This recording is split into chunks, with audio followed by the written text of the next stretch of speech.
Happy New Year, everybody. What's going on? Happy 2024. Great to have everybody back and hope everybody had a good, safe, happy holidays. I had a sickly, if I sound off and I've been coughing like an absolute maniac, it's because I've been doing that for the last week and a half, and it's been pretty annoying, and it'll probably happen throughout the duration of tonight, where I'll probably cough in duration for about 30 seconds, but it's fine. We're going to be good. So I appreciate everybody coming out for tonight. I know we haven't done one of these in a while. I think the last one was a World Junior game, but I think we all recently needed a break from the holidays. And now that we're back, I think it's time we get back into some NHL action a little bit. So for tonight, I haven't done a Flames game in a while, and I figure it's time we get back on that train a little bit as the Flames continue to stay quote-unquote undefeated. Won their first game against, who was it the other day? I think it was Minnesota they won the other day, and they will get a chance to continue the quote-unquote undefeated streak as they'll be heading in to Nashville tonight to take on UC Saros and the Predators. So Nashville, I think, has been off to a good start early on this year, and it's kind of carried into the holidays a little bit. I know Calgary's still trying to find its footing a little bit. They've won 2 of their last 3, so they're still trying to find their footing even more. But why don't I kind of get into our starting lineups for tonight? If you guys have any predictions for tonight's game, let me know in the comments. I can provide mine afterwards. It's not just going to be me tonight, by the way. It's going to be Noah Adler, who'll be joining us a little bit later. He's just finishing up some recording, so we'll give him a little bit of time as Liam's checking in. What's going on, Liam? But I thought I'd give everybody a chance to tell you about the starting lineups for tonight for both teams. Why don't we start with Nashville, because I'm just so nice. So for Nashville tonight, I believe UC Saros is going to get the nod between the pipes. It looks like Forsberg, O'Reilly, and Nyquist will be on your first line tonight. They have a guy called Parsinian on the second line. This is just off of Twitter from their game day lineups page. I don't know who Parsinian is. If anybody knows, that'd be great. Couldn't tell you who he is, but he's on the second line. It looks like Colton Decisions and Cole Sherwood. You got Smith, Novak, and Evan. I can never pronounce this guy's name right. Evan Gillest. I can't pronounce it. I'm not even going to try. On the third, Trenton McCarron and Decisions on the. I think she had Decisions twice, actually. It's not my fault. She's like an insider for Nashville, so not my fault. Yossi back there, the one defense with Fabro. You got McDonough with Shen and Lausen. Jeremy Lausen with William Carrier. It looks like they're on the back end for the Predators. And as for the Flames, it's going to be Daniel Vladar in net tonight for the Flames. It looks like they've been doing this all year with jockeying the lineups for the Flames, and they can't decide where they want to put their star players. But however, having said that, Huberdeau and Sharangovich have been working well. Looks like they're going to continue to work with that. Huberdeau, Lindholm, and Sharangovich will be your first line tonight with Zari, Kadri, and Pospisil. I think that's the third line, might be the second line tonight. Wasn't very well laid out. Mangiapane, Backlund, and Coleman will be on your third line with AJ Greer, Adam Ruzicka, and Dylan Dubé on the fourth. Dylan Dubé, who's so loved in Calgary right now. Hanifin, Tanev, Uyghur, Anderson, Gilbert, and De Simone in the back end for Calgary. We already have a couple predictions already. We got 5-3 Predators for Liam. Fair enough. And we got 4-2 Predators for AMC Sendell, it looks like. Reasonable. I think, if I wasn't a Flames fan, I'd probably be a Predator. I'd probably pick the Predators to win this game. So I don't doubt it. Because I think, if I'm not mistaken, they're a top wildcard team in the West. It looks like they are. Yes, right now, as it stands here in the new year, the Predators have 43 points, hold down currently the top wildcard spot. The Flames not too far back, actually. They do have 37 points and are also one game behind in hand against Nashville. So, you win this game tonight, all of a sudden you become 4 points out of behind Nashville specifically. And you're also right there with Arizona, but at the same time, too, you do have a lot of teams that you have to jump, like St. Louis, Seattle, Edmonton, and Arizona, who does hold down the second wildcard spot. But there's still a lot of teams you have to jump. And there's a lot of hockey, of course, to be played as well. So, again, thank you guys for coming to hang out with me tonight. It's going to be me for a little bit, so ask all the random questions you want. I got all night. I'm up for anything. I've been watching a lot of the World Juniors lately, so I have a little bit to rant about with that. But I'm here for your entertainment, or if you just want to straight up bully me tonight, I'm okay with that as well. RJ providing us again with the goaltenders. If you guys missed it, it is Vladar versus UC Saros tonight.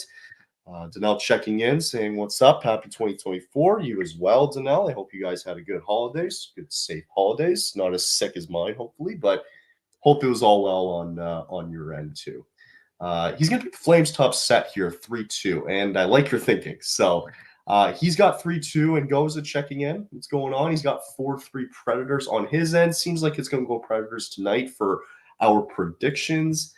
I like it. I like it how it's all close, and I hope that it kind of stays that way. So I'll say, as much as I want to pick the Flames tonight, I'm trying to be realistic tonight.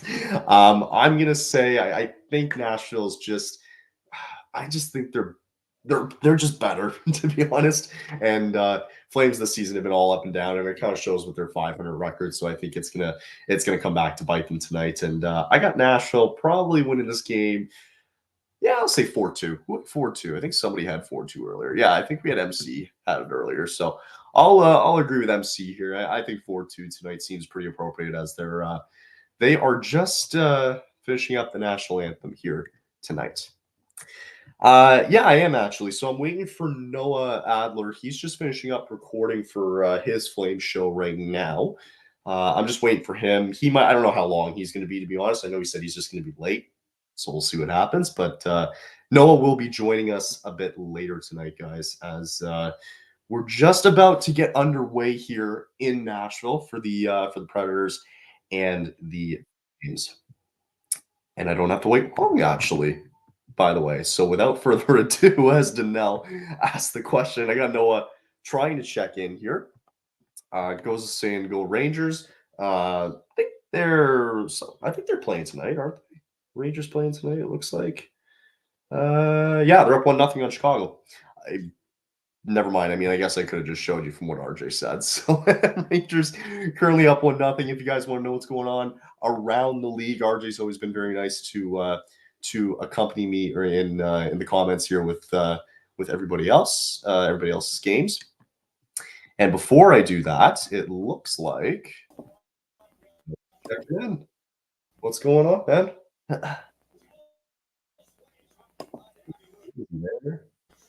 Noah, are you there? Okay, we'll give him a minute. I don't know what he's doing. We'll give him a second. He's literally just staring off into no man's land as we're about to get underway here in Nashville. I'll bring him back in. Oh, okay. Now you try again. Sorry. You good? There we go. Yeah, we're good. We're good. I was having I was just trying to export my latest episode that we did, our return episode from our break, and shit's just slow right now loading. So I had to cancel the exporting for now until after the stream's over. I feel that. The way I've had to upload like so many videos recently, it's like it'll take 2 hours, and I'm like, well, I don't really have 2 hours, so. What's going on? Happy New Year, Merry Christmas ish. Thank you. Yeah, I hope it all went well. Yeah, thanks, Cal. Hope things went well yourself. I'm glad to be back on another live stream here as we have the Calgary Flames against the Nashville Predators tonight. The Flames are looking to win their third consecutive game. Yeah. And yeah. Everybody had we had a couple predictions in earlier. You got a prediction for tonight? Good question. So the Flames, oh man. So here's the thing: the Flames have won a few overtime games, but I don't think they've won a regular season game in Nashville in 5 years. Ever since probably that Matthew Tkachuk between the legger. Yeah. Well, exactly, right? Probably. No. But they haven't won a regulation game in Nashville in over 5 years because they've won a few overtimes and shootouts, right? So I would say I'm gonna say 3-2 in overtime for the Nashville Predators. I said 4-2 Nashville, so I'm kind of going off that regulation, not winning. But you're right. Like this team has never been really good in Nashville. No, For whatever reason. I don't know why. Well, Nashville's always had good teams. It's not like they've ever had really like a terrible team. Like I'd say like the only time where they were really, really bad was probably in their first few years in the league. Yeah. But really, I think what's funny is that they actually started really slow to start the year. And then I think recently, like they are top wildcard team for a reason. Like they're playing really well. Yeah, that's right. Yeah, they've gotten back into that race now. For I want to say the second wildcard spot or first. Yeah. Do you want to introduce yourself to Danelle? Oh, sure. Yeah. So I'm. So I co-host a podcast on the Hockey Podcast Network, and it's called the Flaming Talk Podcast. We highly recommend you go and subscribe right now, or follow us on Twitter at Flaming Talk Podcast. We just recorded episode 16 with James Johnson from the Win column. So spoiler alert, but we're gonna have that episode out later on tonight or early tomorrow. So we hope you all can tune in and watch.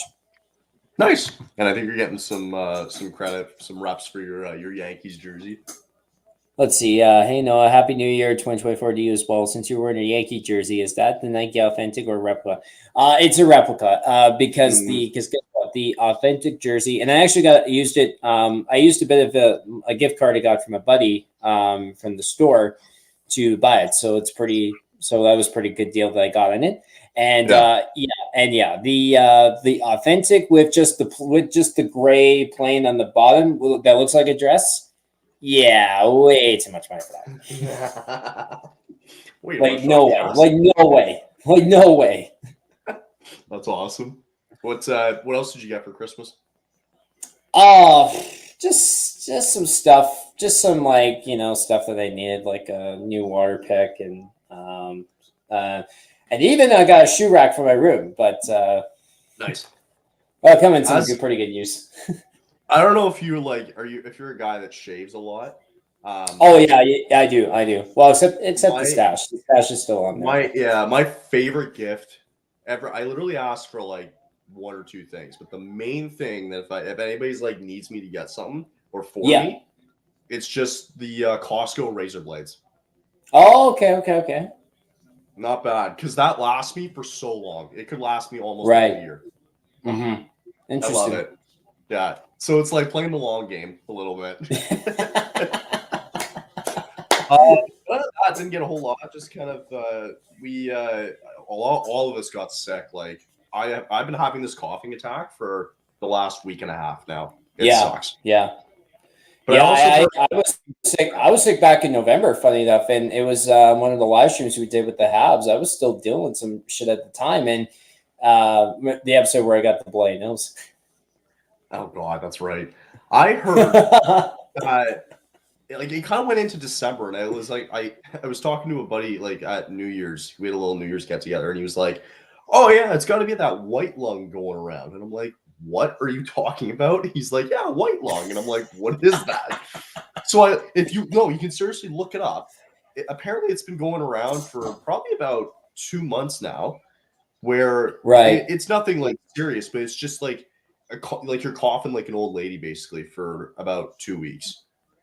Right. So it's great. I'm like, I don't believe you, but I got you. I don't want to read all that. I mean, good for you, I guess, but still, didn't read it. I didn't read it. I read about 2 sentences. Danelle asked, "What are your thoughts on the Winter Classic jerseys between the Golden Knights and the Kraken?" If you guys watched it, I watched a bit. I didn't watch a lot, but I watched a bit. I didn't watch the game. I didn't watch the game myself, but I mean, obviously, I saw the jerseys beforehand. I think I ended up watching a bit of highlights, I think later on. I don't know if it was yesterday or something like that. But the jerseys, I don't think were the worst. Now, are they probably the best Winter Classic jerseys? I don't think so. But they weren't I don't the think worst. So. No way. Yeah, they weren't. No. I didn't love Vegas. I like Seattle's way more than Vegas's though. Vegas's though, I agree. Those sucked. Those were terrible. Those were terrible. Yeah, those weren't great. Yeah, Seattle's like after I kind of watched them get out, and I'm like, okay, I can get behind it. Like it worked. I Right. thought it worked for the setting. Yeah, It I did didn't work. mind it. Yeah. I thought the blending of the cream in the middle, though, there's a bit of an issue there, I think, with the white outline. Yeah, I think with that, like I get what they were going for, but no, I agree. It wasn't the most prettiest thing in the world. Speaking of jerseys, Janelle again saying, if we saw the leak, the Lightning new alternate third jersey in black with the secondary logo on the front, I'm gonna Google it because he told us to Google it. I'm gonna Google saw it. It's boring. It's boring as hell. It's boring as hell, man. That don't even. Is it really? I'll basically give you a hint. It's just black. It's just black with like a white and a blue stripe. That's it. I mean, like that's kind of fits. Oh, that's it. Yeah. Yeah. Well, exactly. Pretty underwhelming. Oh, pretty underwhelming. Oh, and we got a 1-0 Flames goal on the goal by Connor Zary. Flames are on a power play right now. Zary, he was like batting it around for 2 seconds. They're still scrambling for the puck. By the way, it's usually Saros and Daniel Vladar in net tonight. It shows up, yeah, and it shows up. By the way, on the it's already showing up on the screen. By the way, the score. So. Oh, sometimes I try not to look just because I don't want it to spoil it. But what a great goal by Zary. I mean, it works. See, man, how happy? Yeah, how did I get through Saros, man? Yeah, that's the type of goal that shouldn't get through Saros. There's no way. Yeah, there's no shot. Way. How happy have you been with Zary's play this year? He's been probably the lone bright spot for this team. Yeah, I think to your point, he's really been this team's only biggest bright spot, I think, by far, right? Like, you look at everyone that's underperformed again or hasn't performed up to standard, like you probably say he's the one shining light above everyone else. Agreed. Yeah. And it shows because he's playing on this top power play unit with Lindholm. It looks like Sharon Govich. I think Huber was probably playing there too. No, Kadri's there. So he's clearly up there getting some important minutes. Mm-hmm. As Zary gives the Flames a 1-0 lead. And they were looking at it real quick, but there was nothing really to look at. I don't know what they were doing. But anyway. Well, I think they look at every play. I wouldn't be surprised. Have you been watching much World Juniors? No, not really. It's not the biggest thing for me, but yeah, it's honestly. But I did hear though the Canadiens were terrible in this tournament. Like really, they were not good. It wasn't a good team. Mm-hmm. No, I'm not surprised they got out. I shouldn't say that. I'm surprised the way they got out. Yeah. Because it was like a redirect, 11 seconds left going into overtime. Yeah, and that's your team. And see you later. Like, so yeah, like scores. It's 2-0. Yeah. Mangiapane. See, I want to make sure I don't react before you react to the goal because then it'll spoil stuff. I know. I honestly didn't even see it literally until I think it was Mangiapane. Now it was Coleman. What's up with Blake Coleman this year? I have no idea, dude. Like, my God, Saros! You gotta watch this. Wow. So Coleman shoots it. Saros goes for the glove, literally doesn't catch it, and it goes in the net. That's crazy. You gotta pull Saros. Come on. If the Flames score a third goal in the next couple minutes, I would say they probably should, but. 7 to 1 of the shots already, and we're 5 minutes in. But like, crazy. That puck was getting sailed over the net. Right. Wow. I mean, hey, we'll take it, I guess. But like going back to the Canadian team, like it just you could tell it wasn't a good team, but also at the same time, like it wasn't well constructed, it wasn't well coached, and I knew like when that swing game played, they didn't have enough players. Right. So yeah. Oh, and by the way, the Preds have scored, so now it's a 2-1 Flames lead. Yay! Let's see. Well, the Flames led in the second shot probably on goal, I would imagine. Oh yeah, let's give me the case. Yep, that was. That's Flames hockey, baby. That's Flames hockey for you. first or second shot usually goes in every single time. Every first or second, it's like the famous Gretzky quote, like you miss 100% of the shots you never take. You make 100% of the first or second shots that you take in opposite team against the Calgary Flames. I don't know what it is with this team about like first and second shots always going in with this goddamn team. Like it makes no sense. It doesn't. Yeah, I don't even know. I mean, it's been a problem going back to last year, but I don't even know what the whole thing is, man. Like, yeah, I don't even know what it's maybe like the vision, or I don't know what it is, man. With that whole giving up the first goal of the game on the first or second shot. It's too many things. Oh my god. All right, I think we're gonna get a high scoring game tonight. This is the way the game's going. You know what? I'll spoil a bit of our next episode here. So we brought James on and we discussed things like the draft and things about where where are the UFAs possibly going to go. But yeah. I'll ask you this though, Kyle. So we were talking about it on the show, and do you think the Flames will trade these UFAs? They better. But do you think they will? Well, okay, so let's think about it. So we got Hanifin, we got Lindholm, we got Tanner. Just remember who the owner is, by the way, too. Right. So I think it feels like Lindholm's going to get dealt. It feels like there's talks heating up with Colorado, and the rumors are that Bowen Byram and a first-round pick would be included, which I would accept in a heartbeat. I would accept in a heartbeat, but there's no way the Avs do that. No, there's no way they do that. And I know it's just I'd be stunned. I'd be stunned if the Avs did that. If they gave up Lindholm for Bowen Byram. Yeah, because he's only 100% UFA at the end of the year, right? Mm-hmm. Well, yeah, and not even to mention, too, I mean, listen, Colorado's in win mode. I get all that. But why would you trade Bowen Byram? I think, I don't know, like it depends. Like if his agent is talking about value, right? If I guess what you're trying to do if you're Craig Conroy at these negotiations at the trade deadline is like, or whenever they decide to trade him, is you've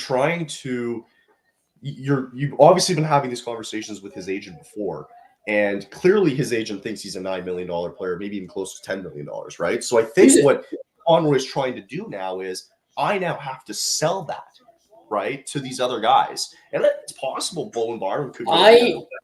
I will say this though, I respect Connie for that, but if you're the Colorado Avalanche, why would you give up Bowen Byram for a guy like Elias Lindholm who's more of a second center caliber or a third center caliber as compared to number one center material, which we already know who Colorado's number one center is, and that's Nathan McKinnon. So why would you give up a first and Bowen Byram for a second center caliber? I just don't think if you're the Avs that makes sense. Oh, the Avs, no, it doesn't. I think, listen, it's going to come down. It's going to be, if you're looking at the standings, right, you're probably going to look at listen, from a Flames perspective, you're taking that deal in a heartbeat. Absolutely. But I feel like that's also a pipe dream and very unrealistic, though, I can see that. If we're talking about that. So, I mean, Boston's been in the conversation, obviously. Bruins don't have anything, though. That's I think the other thing is the Bruins really don't have particularly much to offer.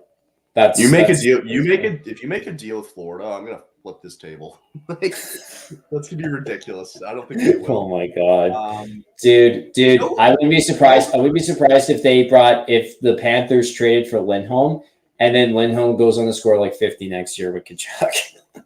You know who could be in the conversation actually would be the Jets. Yeah, they could. For rental, they could. Cole Perfetti. Well, okay, if you're giving us Cole Perfetti, then that's great. I would take that. Yeah, I'd take that too. First round pick. To bring it back a little bit, I think the way it's been going, I think Lindholm is more than likely going to get dealt. I have a sneaky feeling Hanifin's not going to get dealt. I have the sneaky feeling that all three might not be dealt. And I'll tell you why. Because number one, and I want them to get dealt, but here's the thing. Until this ownership really gives the green light, I'm kind of like, okay, like I'll believe when I see it. Right. Like really, like I mean, as ownership, especially if they're this close to a playoff spot, are they seriously going to give the green light on that? So that's the scary reality. That's the scary reality that we're in. Listen, I don't want to be stuck in the middle again. And I'm with you on that, but it's also the scary reality of the Calgary Flames ownership led by Murray Edwards. That's the scary reality of the owners we're dealing with here. 2-on-1 here. I think he's going with Zari. It looks like he breaks around. He scores. It's Kadri. Crazy. Kadri 2-on-1 with Zari, and it's 3-1. This is going to be a high-scoring game for sure. For sure. And you got the one Flames fan there. Oh, my goodness. 3-1 Calgary early on. I did not expect to start. Dude, this team. I hate this team, man. Dude, oh my God. This team makes no sense to me. No, me either, man. Like, I don't even know what to think. I'll get back to he's got baseball questions I'll get back to. Sure. I'm coughing a lot, so you have to jump in at some point. Just do it. That's fine. Did you guys know that the NHL did the All-Star selections today? Yes, because I see that Elias Lindholm made the All-Star team. Did he really? I mean, hey, more value to trade him, right? He's an all-star, guys. Come on. All the Lindholm lovers are going to be happy about that.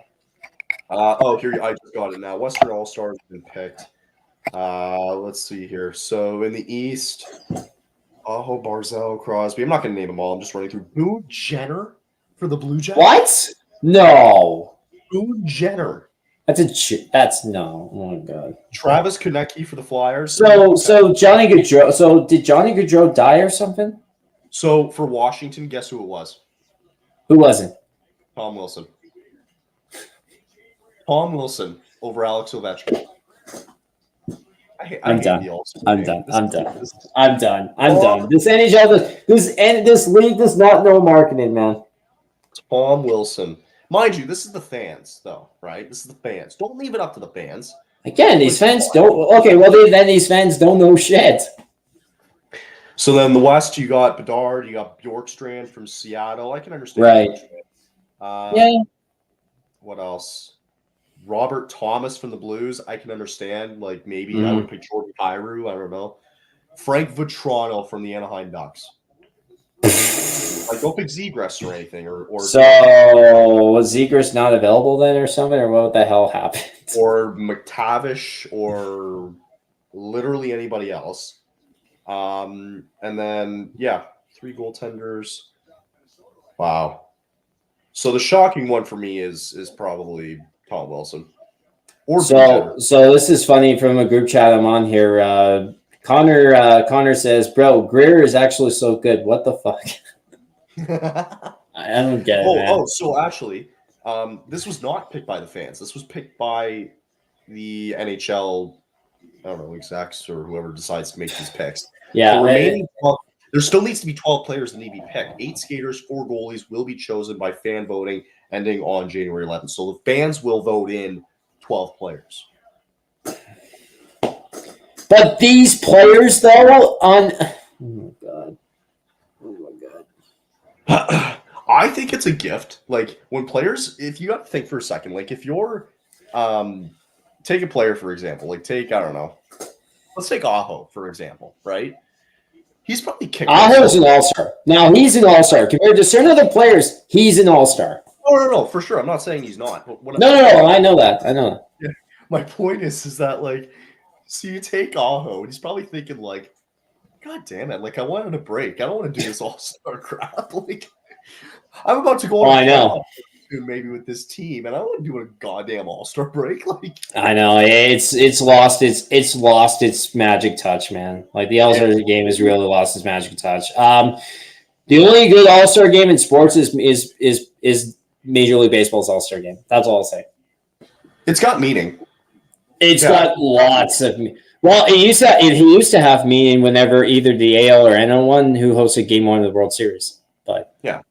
It's got meaning because okay, let's be honest. Like, you can't get as injured as you would if they were trying hard in an all-star hockey game or in like the Pro Bowl, right? You want Right. to tear someone's ACL in a Pro Bowl game? Like, not going to happen, right? But I do like the idea when they do the World Series, or excuse me, like the winner of that game gets home field advantage for the World Series. Like, I love that because that gives it meaning, right? But for purposes of Well, NHL, you know how many of those, home field advantages the Yankees had in the '90s, in the early 2000s, like for the none, World Series, none. very funny. Yeah, very funny. But that's what I'm saying though, is that it had a lot of meaning when you had either the AL or NL winning the All-Star game, and whoever won got home field for the World Series. Like, no matter who the better record was, now they do it by better record, which makes more sense in theory, but at least the All-Star game used to have meaning with, the winner gets home field for the World Series. Do you remember as a kid, like growing Plus, up? by the way, there's the home run derby, so that always trumps over whatever other All-Star games for sure exist. Do you remember, like, as a kid growing up, like being excited for the All-Star game, like the NHL All-Star game? Yes, 100%. 100% I do. When I was a little kid, yes, that's something that would get you excited, but now it's just like, yeah, okay, whatever, it's meaningless. I don't know if it's just us growing up, because I think, like, the more I think about it, like, I know, like, if you think about it, it is a kids event. Like, I think it's for the kids mainly. Well, It, exactly. right? Mm-hmm.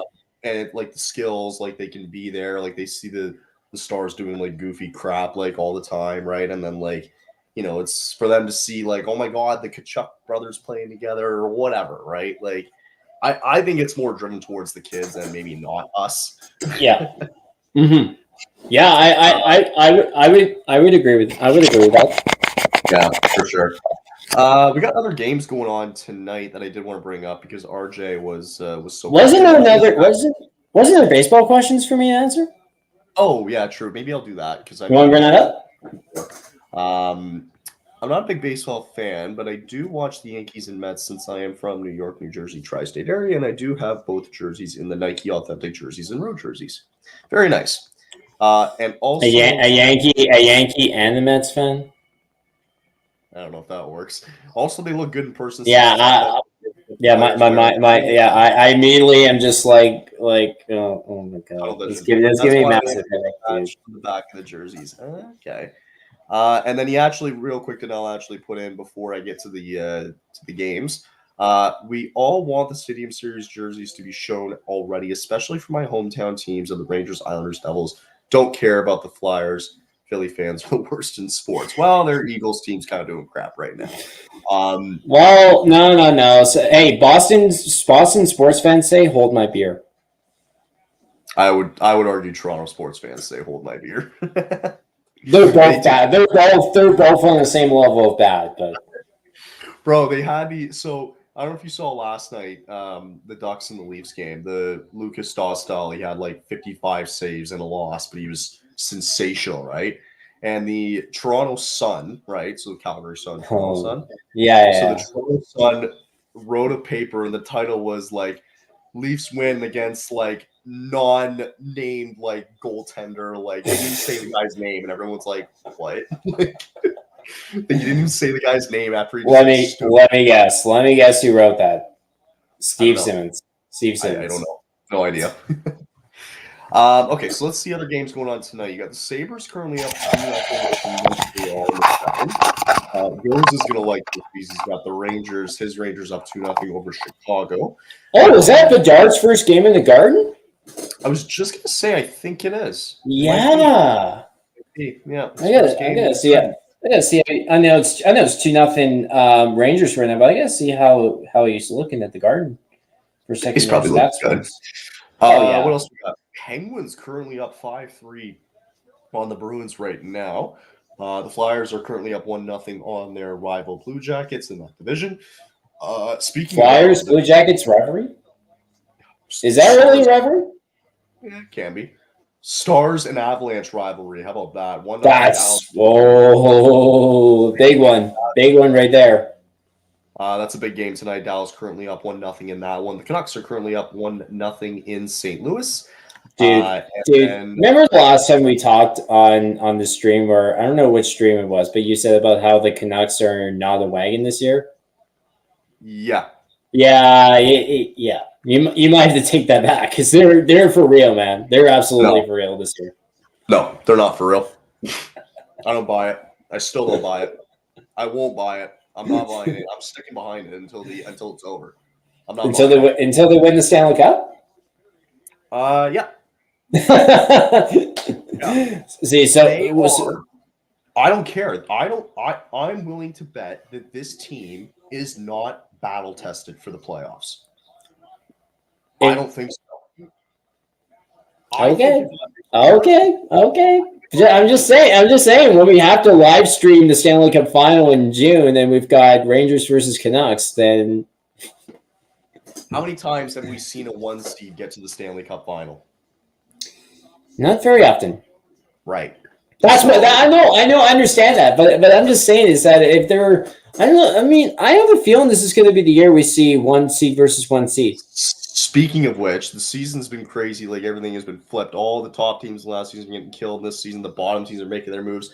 And to kind of go on that point, I mean, you obviously have the Canucks in the Pacific. I think in the Central, you can make an argument for the Jets. I think they were supposed to fall back a little bit, but the Jets have been unreal, man. They've been unreal. They've been good. The Islanders and the Flyers have both been good. They're in a playoff spot. The Flyers one is shocking. The Flyers one is shocking. I agree. Mm-hmm. Very shocking. I made a call earlier this year. I think Tampa was going to miss the playoffs, and they're currently missing the playoffs right now. Wow. Yeah. Well, I haven't really checked the standings lately, like over the last few days or so, but holy crap, though, Tampa's out of the playoff spot. That's crazy. This is usually the month where you're going to see some separation a little bit, though. So, yeah, I think so. Yeah, but to his point. But no, like going back to Vancouver, I'm sorry, man. I don't see. So let's say for argument's sake, they're first place in the Pacific, right? And they're tied with Colorado. Let's just pick a wild card team. I'm not going to say top or bottom just because they're tied right now and it could go either way. But let's just say they win the Pacific and they get a wild card team, right? Right. You got the Predators here, right? You got Edmonton. You got Arizona, 1 point up on Edmonton. Mm-hmm. Excuse me. And you got Seattle right there too. I think I would say this about the Oilers, by the way, is I think it's a matter of time before they get back into the playoff picture. Oh yeah, they're getting back in for sure. Yeah, they're getting back in. 100%. They're getting back into the postseason for sure. Yeah. I don't see the Coyotes run lasting long. I think probably. I think by the end of the year, it might be like it honestly. I think 3 teams might be fighting for that second wildcard spot. I think it's going to be Arizona, Seattle, and unfortunately Calgary. And speaking of which, the Nashville Predators scored. Cold decisions. And it's 5 goals in the first period, by the way. Pretty freaking good period of scoring, I'll say that at least. Hey, good entertainment, though. I'll take that. Mm-hmm. They have a guy, I mentioned at the beginning before he came on, going through the lineups. They have a guy on Nashville called, his name's Parsinian, I think is how you pronounce his name. I think.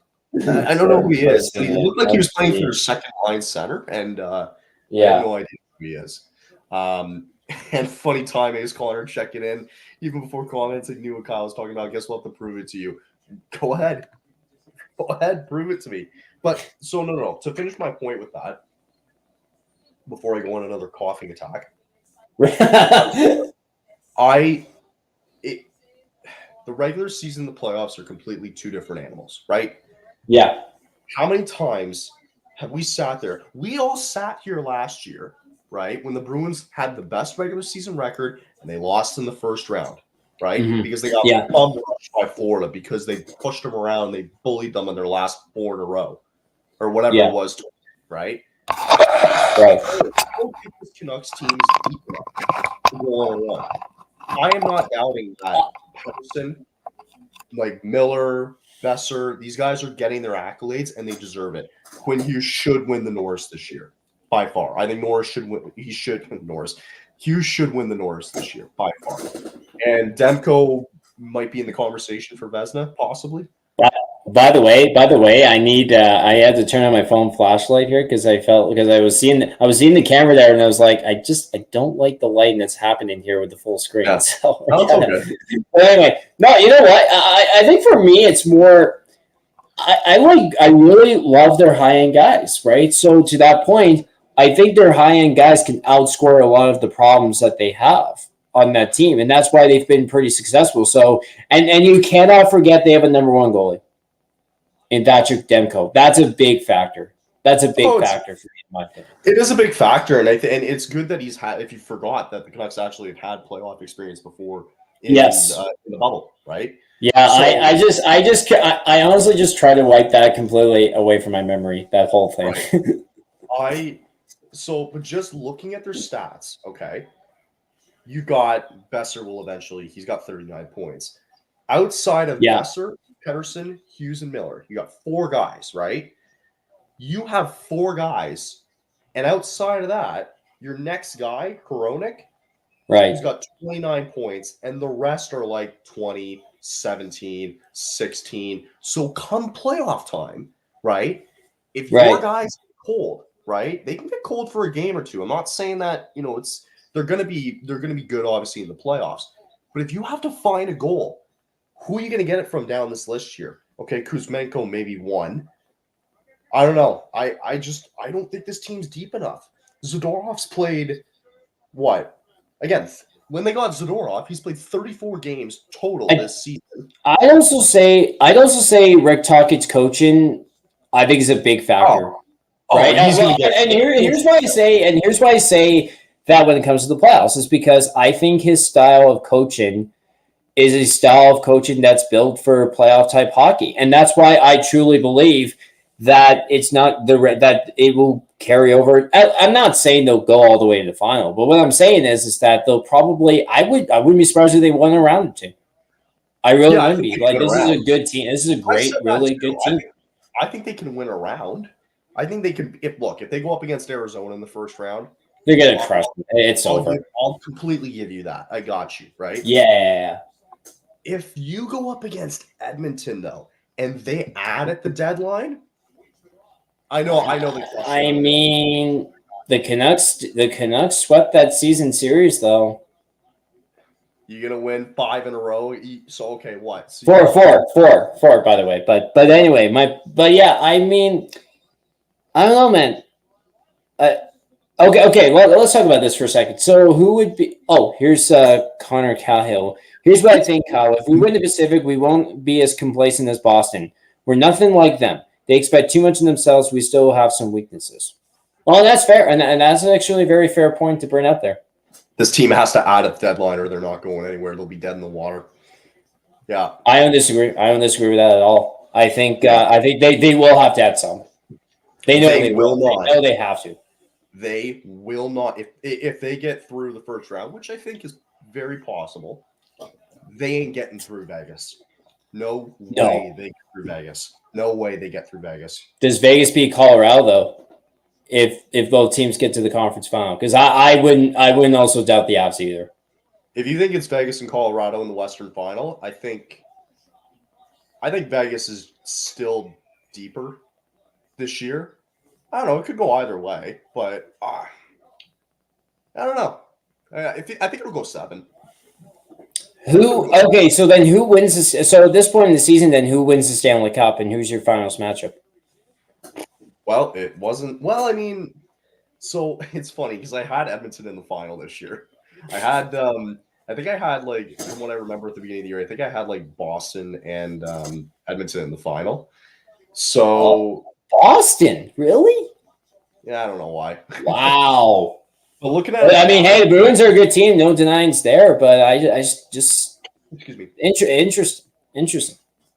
Liam just quickly mentioning too, it's 5-4 Penguins against the Bruins at the end of 2. So if you think this is high scoring, that's already more high scoring. By the way, 4-on-4 in our game. It's 4-on-4, and it looks like Huberdeau had a really good chance actually alone on Saros.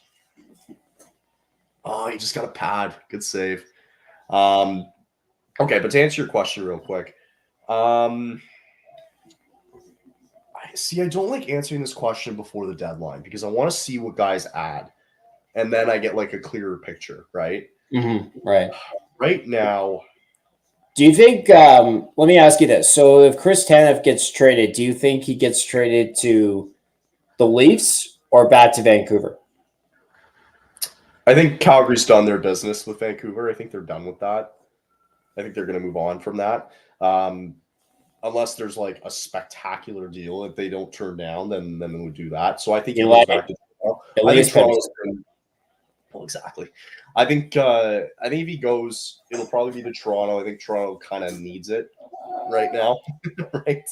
I think if anything, they need it, and I don't know who you'd get. See, that's the thing with Toronto is I don't know who you'd get back for Tanev. A first in 2 seconds.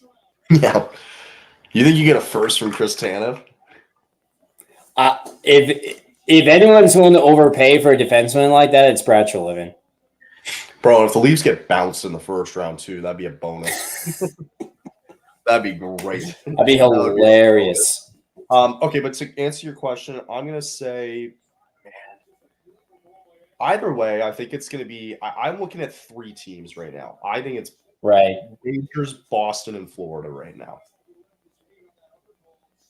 Rangers.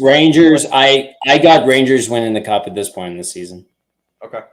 So I'll just say those 3. And then the West, I don't know, man. That Jets team is really well-rounded. Mm-hmm. And I don't know. I really like what the Jets are doing over there. I think they've got a really good squad. I think with that, I knew it as soon as they traded Pierre-Luc Dubois and who they got back. I went, damn, that's a great return. And like with that return, Iafallo and Velarde both have concurrently have 17 and 15 points so far for the year. And this team's good, man. It's a deep team. Yeah. And I think they'll make some moves at the deadline. You got Connor Hellebuyck in net as your starting goalie.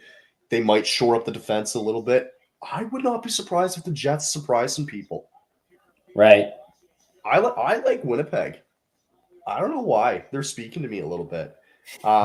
But again, like you can make an argument for a lot of teams in the West. Like you've got Colorado, you've got Stars. So when it comes to the Jets, then do you hear voices in your head like Randy Orton? What? I don't get it. Well, his theme song basically in the WWE begins with "I hear voices in my head." Okay, no, I knew that. I remember Randy Orton. Yeah. Mm-hmm.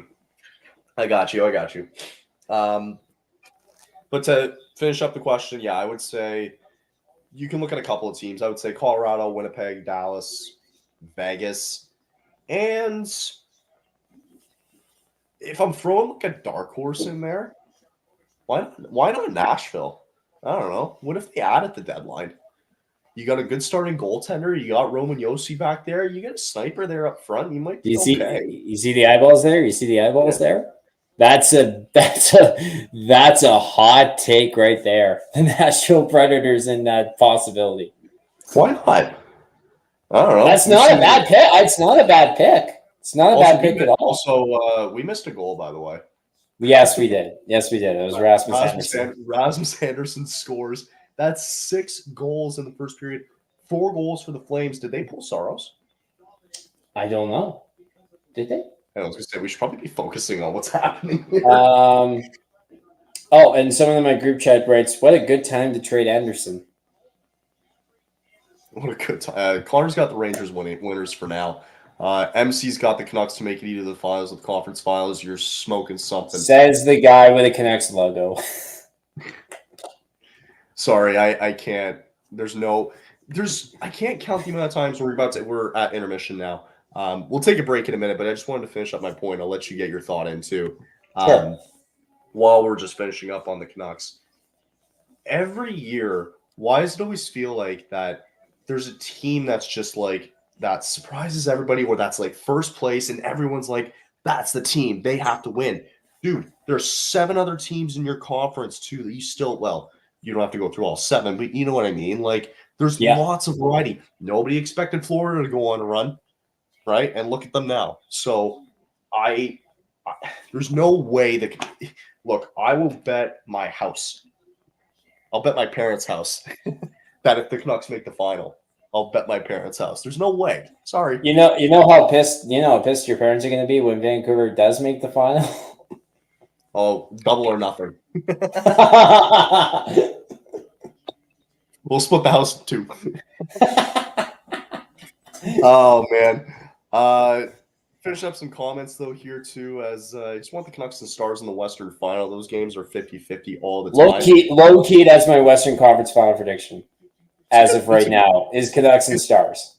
You got Canucks Stars. I've got I think it'll be Vegas Jets rematch of 2019. Right. By the way, it's at this point in the season. Let's keep that in mind. So it could change. Oh God, absolutely. Right. Anything can happen, right? In the span. We still have 3 more months before the playoffs? Yeah. Mm-hmm. So it's early. This was the exact in the Penguins game at the end of the first 4-2. A lot of penalties. So it feels like it's going to go that direction. I think so too. I think it's still 5-4 Penguins in the Is it? I think it's still 5-4 Penguins, but we'll make sure to keep that up. Are you surprised with the way the things went in the first period? I am.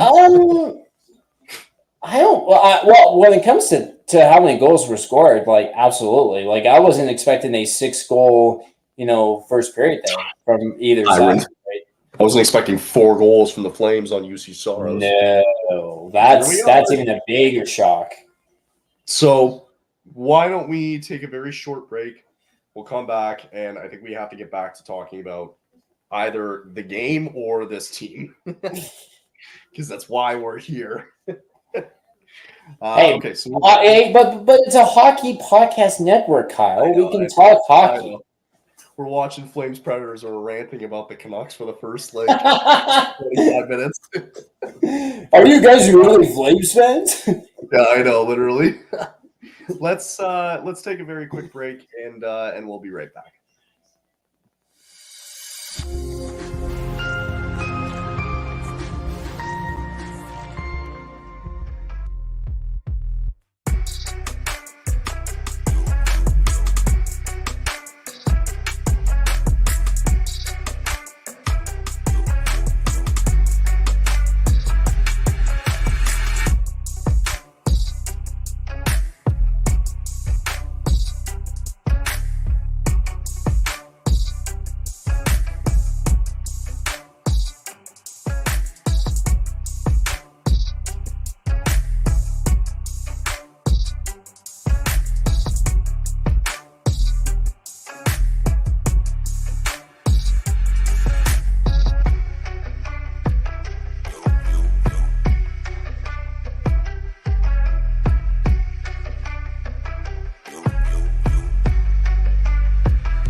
And we're back. We'll give Noah a chance to come back. We'll just kind of creepily look through his door and see if there's anything going on over there.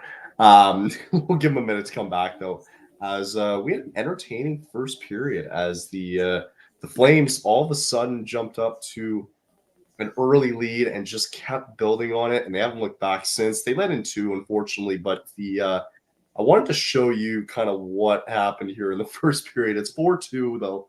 After 1, early goals by Connor Zary on the power play from Sharon Govich and Rasmus Andersson. Again, early on the power play.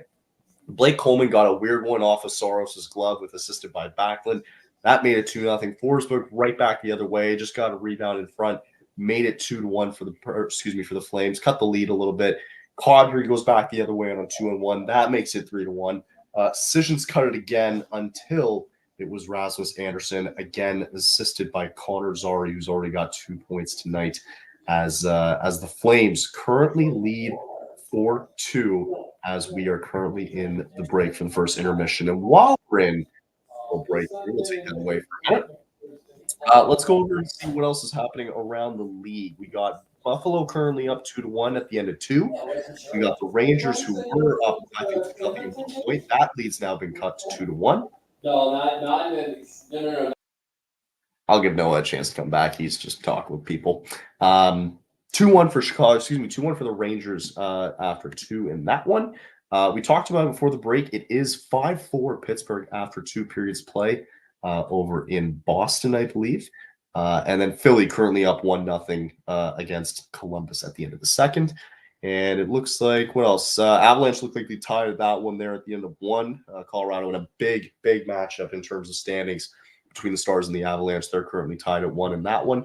The Canucks currently still up 1-0 in their game against St. Louis. The Lightning are in Minnesota for the first time this season, and they are currently tied 0-0 after 1 in that one. I think what's crazy about this game so far is you're still seeing the evolution of Connor Zary so far. He got the first goal early on. He got an assist in Rasmus Andersson on the 4th goal to end the period. And just like that, the Flames are currently up 4-2. And honestly, as a Flames fan, I think we're all very surprised by the way that this game has kind of went so far. But we're currently at first intermission. And I mean, going into this, we talked about it. Me and Noah talked about it. He's just busy doing something right now. But we talked about it at the beginning where this Flames team just has not been successful in Nashville. They haven't won in regulation in Nashville in, I think, 5 years. So could tonight very well be the night? They're up by 2 goals. It's still a long way to go. You still have 2 periods to play. And it's possible that the Flames could do this tonight. The last time they won in overtime, I think, in Nashville was that if you guys remember, the between the legs goal that Kachuk had for the Flames at the time. And ended that one in Nashville there, but it's been a hot minute since we've won in Nashville. In terms of the standings, because now they're going to get more looked at as the month goes on, as the weeks go on, a little bit as we roll into February, start talking about the trade deadline a little bit, where you are in the standings. Every point's going to matter at this point. Every point's going to matter at this point in the year. If the Flames hold on tonight in regulation against the Predators, they would only be 4 points back in Nashville with a game in hand. So it means a lot for the Flames if you are trying to find a way to get back into the playoff picture. Still a lot of meaningful games too coming up as well. So every division game is going to matter, especially in the specific division with the Kings kind of falling off a little bit. We saw that they lost 3-0 the other night to the Leafs. We'll see how they kind of trend going into 2024.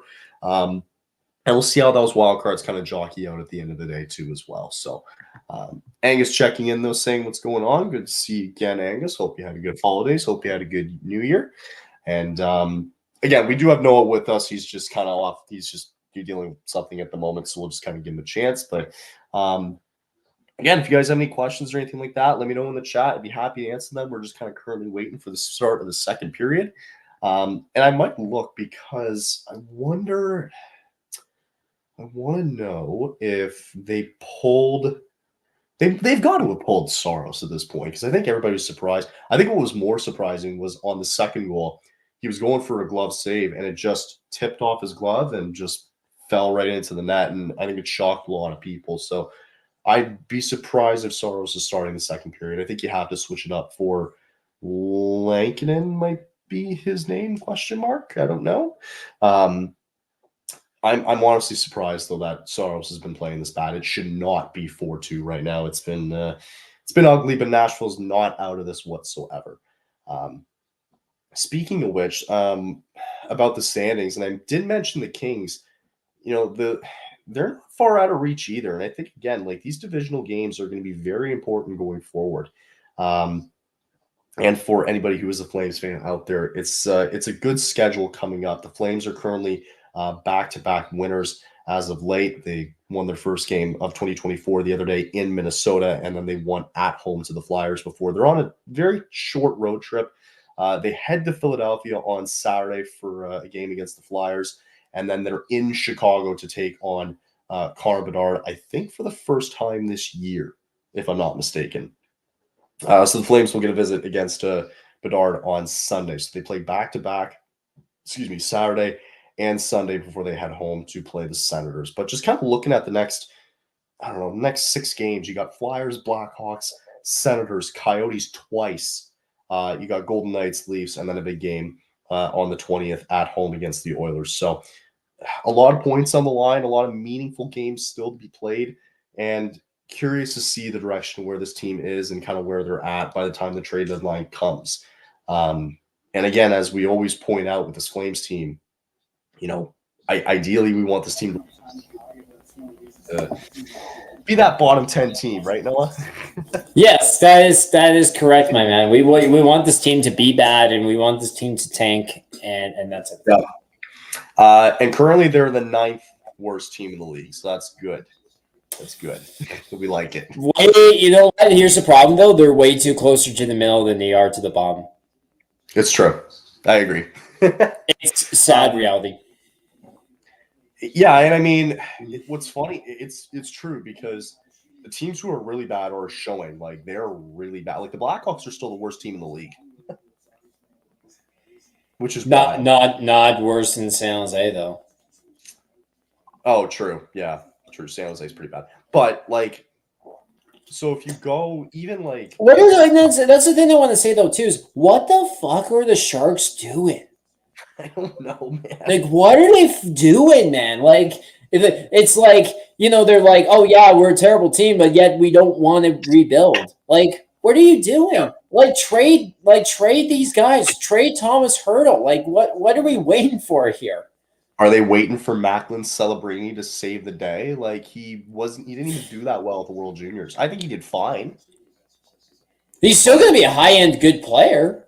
He will be. But it's like, okay, so are you expecting that guy to just come in and then you're good immediately? Like, what are we exactly doing here? 3, 4, 5, 6, 7, 8. They're on a 9-game losing streak right now.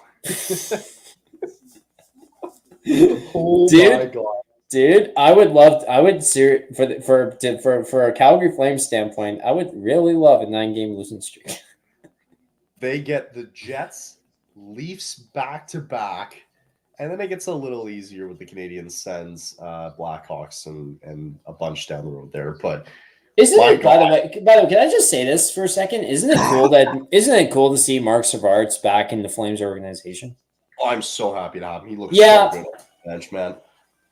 I mean, listen. From a special team standpoint, it hasn't gone well this year, but I think especially too because you remember it better than probably I do. Mm-hmm. How Mark Savard left and how sour that relationship became near the end there with him and the Flames. And no, it's good that's kind of the first thing I really thought about when he came back in the summer was that it felt like, hell freezes over at certain periods, right? So, and that relationship was certainly damaged because of Greg Gilbert.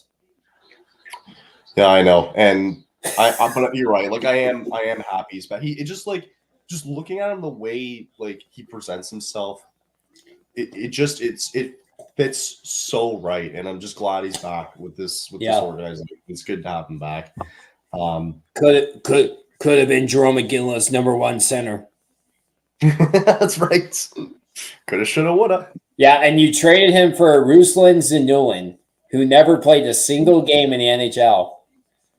Yeah, exactly. Who? And he's funny enough still under contract by the Calgary Flames as of right now. Is he really? Oh my god, that's ridiculous. They still own his rights as of right now. Why? Why? And he doesn't even play anymore, and they still own his rights. Right. Like, how is it even possible? What are you gonna do with those rights? Trade Ruslan Zanulin's rights for what, a 7th round pick? Nobody will ever give a 7th round pick for that. They wouldn't even give cash considerations for that. What are they gonna give? Like, they'll just tell the Flames to fuck off, basically. Yeah, you know what they'll do is they'll be like, okay, yeah, you can take Louis Ericsson's like cap contract or whatever.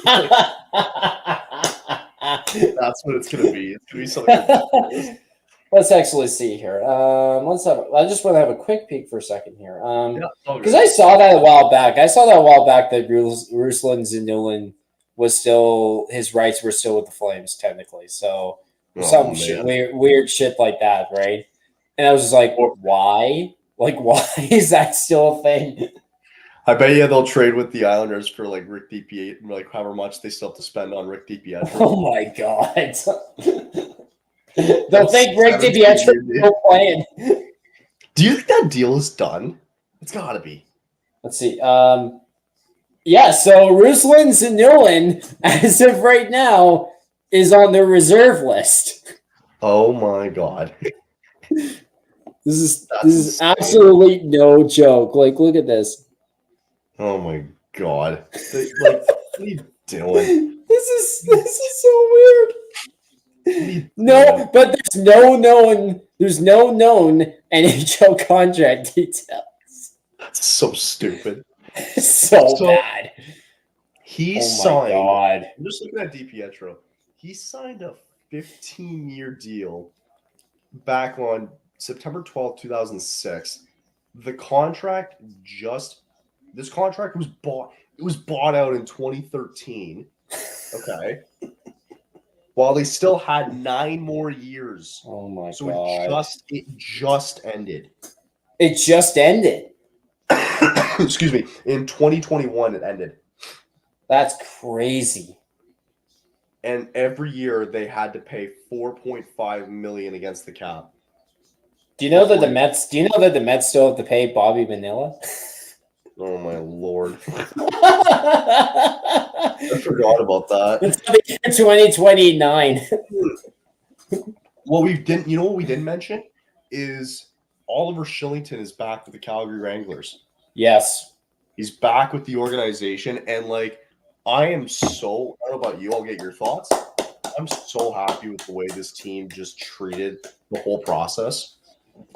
Here's the thing I'll say. We give the Flames a lot of shit for the things they do, but this is one where they handled it in probably the most professional manner that you can ask for. It was the best. They did a spectacular job. Yeah, and I'm so happy that Shillington is back. I think a lot of people are. Me too.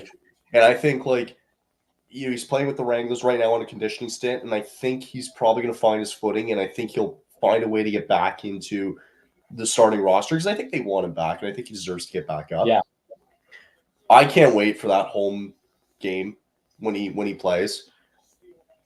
Like it's gonna be awesome to see, like to have him back, and to have like the stands just be all open arms for him. Stupid cough. I can't believe Ruslan Zanulin is still on the reserve list. He just needs. I don't know what they're gonna do with it. Second period, ridiculous. That's crazy. He was traded for. Mark Savard was traded to the Atlanta Thrashers 21 years ago for Ruslan Zanulin, and Ruslan Zanulin's still on the reserve list. It's like, why do they have it? They are so. The funny thing though is both Savard and Zanulin are in the same organization now.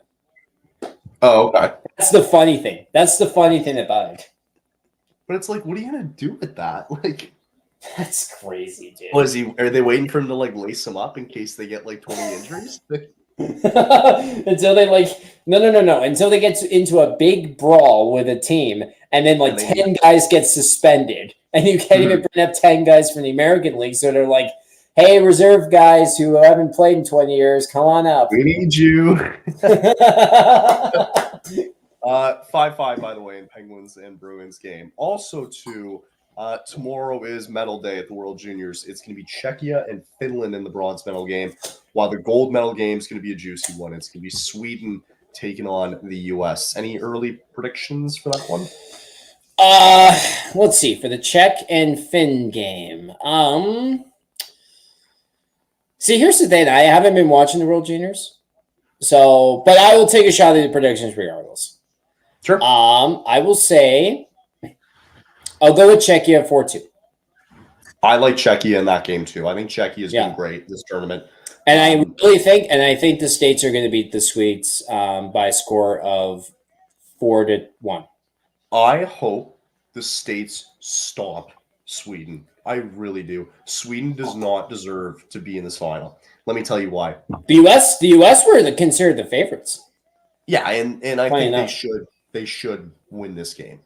So you have to go look at this if you get a chance. It's probably the worst call of the year, and we just started the year in all of hockey. It was ridiculous. So Sweden was playing Switzerland in the quarterfinals, right? Switzerland was a 4 seed. They had no business being in this game, but they were holding their own. It was 2-2, right? In the third period, they went to overtime. But before they went to overtime, there was just over 2 minutes left. And whatever, Swiss goalie covers it, whistle blows. One of the Swiss guys, just like with the knob of his stick, right? Like just lightly jabs one of the Swedish guys, and the ref called it for hooking. They called it a major penalty. They called it a major penalty. They had to go review it, and we're like, oh, it's a minor penalty. But IHF refs are soft. Or I think, sorry, it wasn't hooking, it was slashing, my bad. But literally like a poke. Like I wish I could show you it, but you should go look. It was literally just a poke. Like there was no slash, it was just like a subtle jab. The IHF refs are soft. Everybody was up in arms after that game because they were like, you just gave Sweden the game. And then of course Sweden gets another power play at the beginning of overtime and they score. And at that point, I was like, I'm done watching this tournament. I could not believe my eyes. It was a joke. And you're right. The double, we've been saying it like, been watching with some family members like over the many years we've been saying it for. The double IHF refs are probably the worst refs in all of hockey. They are 100%. awful. They are so bad. Every one of them. They're horrible. So. Anyway, that's the double IHF. And in terms of if we care about next year's tournament for us Canadians, we will be in a group. Right now, we're in a group with Latvia and Germany again. And we get the gold medalists, of course, and whoever finishes fourth in tomorrow's game. So the loser of the bronze medal game and whoever wins gold tomorrow. So I'm just thinking like and I'm just going to say this too. Like, I mean, if you're Canada, like, whoever wins gold and whoever wins fourth tomorrow, like, you're kind of in an easier group next World Juniors. I don't know. It depends who it is. I would rather. I mean, I would hope either Czechia or Finland. I'm fine with. I don't think I would really have an issue with. Calgary, by the way, on the power play here. But for the gold medal game, I think. Yeah, I don't know. I think the U.S. have had its strong points, and they've got a bunch of first rounders, and I think they might take a notch down. I don't know. I think either or they might be okay, but I think it'll still be tough to win the group. See, everyone's got to try and see see me looking at the TV and not just like the Flames are 1 for 8, by the way, on the power play against the Predators. And not to spoil anything, but Rasmus is going to the penalty box. Anderson's going to the penalty box. Oh, I'm watching him right now. He's going in for, nice call, you idiot. Yeah, he held the stick. Yeah, all day long. Well, that was short-lived. Yeah. Okay. So we mentioned at the beginning of the stream that, you mentioned it, I should say, that Nashville, sorry, I'm just seeing the penalty here. I thought Anderson got like taken down and then he held the sticks. So, but anyway, you mentioned it that the Flames haven't won in regulation in Nashville in, what'd you say, 5 years? Yeah, that's correct. So they're currently, they're looking good right now. So things are looking good right now, but it's still a lot of time. Yeah, that's, I don't know. I don't know. I don't know. He kind of just slipped and he had trouble getting up. It just so happened that the guy's stick was underneath his body. I don't know. That's a pretty phantom call, to be honest. I don't love that. But 4-on-4 for 48 seconds, so it could be worse. Like, you're only going to give them a minute of a power play. Right. And I think Soros is still in the game. Here, they're going to go down the other way. I'm going to check. Yes. Yeah, Soros is still. Yeah, he is still in the game. I'm surprised. 4 goals on what was it after the first period? Like 12 shots? 4 goals on like maybe 11 shots. 12 Wait, shots. I can find it. First period. Here you go. This was the stats after the first period. It was 11-10 for Calgary. Yeah. 4 goals on 11 shots. That's what it was. Mm-hmm. And so far stats in the game. What do we got here? Block shots are pretty even. Penalties pretty even. Everything's been pretty even for the most part. Calgary's had more hits. They've won a bunch more faceoffs than the Predators. So they've been doing well at the draw tonight. 63-36 are the faceoff percentages tonight. However, Calgary's given the puck away more, and Nashville's had 9 takeaways. So that's something to right. Mm-hmm. Yeah, interesting. Okay, 13 seconds left on the 4-on-4 here. And about 16 minutes to go in the second. That was a long first period. That was a very long first period. Because what time is it now? Oh, 7:17. Oh, 9:17. Oh no. Okay, Mr. East Coast. I hate it. I hate it so much. Hey, you know what? That's the advantage of being a sports fan in the West Coast. I'm always jealous because anytime, like, so my dad's going to Banff in like 2 weeks, and he's going skiing, and then my mom, who's going to visit with him. So my dad turns 60, okay, on February 6th. Happy birthday to your dad. Happy 60. Not yet, but yeah, we're getting there. Anyway, so for his 60th, they're gonna go dog sledding, right? And they dropped like $1,000 to do this, and I'm like, but apparently it's like a whole excursion, like a whole day. You get like treated like an angel out there for like a whole day. I'm seriously trying to wrap my head around that. $1,000 for dog sledding. Okay, these guys are retired, so like they're gonna have a bit extra spending. Oh, I know, but still. Yeah, it's a lot. But anyway, they wanted to do dog sledding, so I'm like, that's kind of neat. Like, that's pretty cool. I wouldn't do it myself. I probably wouldn't drop that kind of money. That's just not me. But what I was gonna say is like I miss it because if we go ski or snowboard out there for the day, we come back at 4:00 and there's a game going on, right? And I'm like, this is great. Like, I'm not staying up till 9:30. Like, not that 9:30 is late, but I'm not staying up late to watch a game. Like, the games are over pretty early. Jeez, could you imagine being on the East Coast and you have to watch a playoff game until like 2:30? Yeah, that would suck. That would really suck. Just ask Carolina Hurricane and Florida Panther fans. Oh my god. Well, I mean, excuse me. For when the Flames were in the playoffs last, remember when they played Dallas and they went to I think it was game 7 overtime. I think it was 12. I think it was 1 in the morning on my end when it ended. It was 11 our time when it happened. Yeah. Yeah, so it was like 1 in the morning when it ended. Scared the shit out of my friends. And when they like woke up because we were having some people over that night, I'm like, oh my god. The good times. And then he goes on to walk a few months later. Oh yeah, just like no big deal. Yeah. So, and I also didn't really finish answering your question earlier about the UFAs because you asked. So we talked about Lindholm. Right. We went over Tanev. We kind of talked about, not really about Hanifin. Who am I forgetting again? That's really it. Hanifin, Tanev, and Lindholm. Yeah, Shillington, but that's a different conversation. That's a different conversation. Okay, so let's just say for those 3. Okay, so Hanifin. I don't think so possible destinations for Hanifin if he gets dealt. I think Carolina was probably in the conversation a little bit. I know the Leafs were also in talks too. Excuse me. Let me ask you this. Would you look at trading Markstrom, Kadri, and Coleman at the deadline? Oh, I would trade Coleman so fast. Mm-hmm. Dude, I think it's actually helping that he's having a good year. Yeah.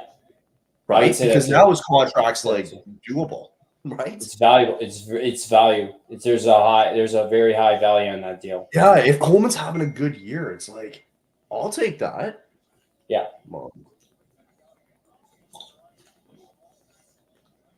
Nashville's 16-6-1 in the last 23 games. Oh my God. Yeah, see, that's what I mean. They're doing really well. Yeah. They'd basically be in the President's Trophy conversation if they started that way out in the year.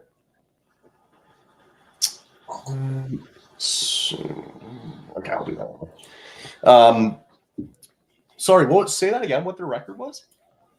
16-6-1 in the last 23. Yeah, see what I mean? They started off slow at the beginning, but all of a sudden they caught lightning in a bottle. Yes. Maybe a little too early, but we'll see what happens. Who knows? Who knows, though? Excuse me. So where do you think Hannafin? Okay, so sorry, hold on, no. You asked about Coleman, Kadri, and Markstrom, right? Yeah.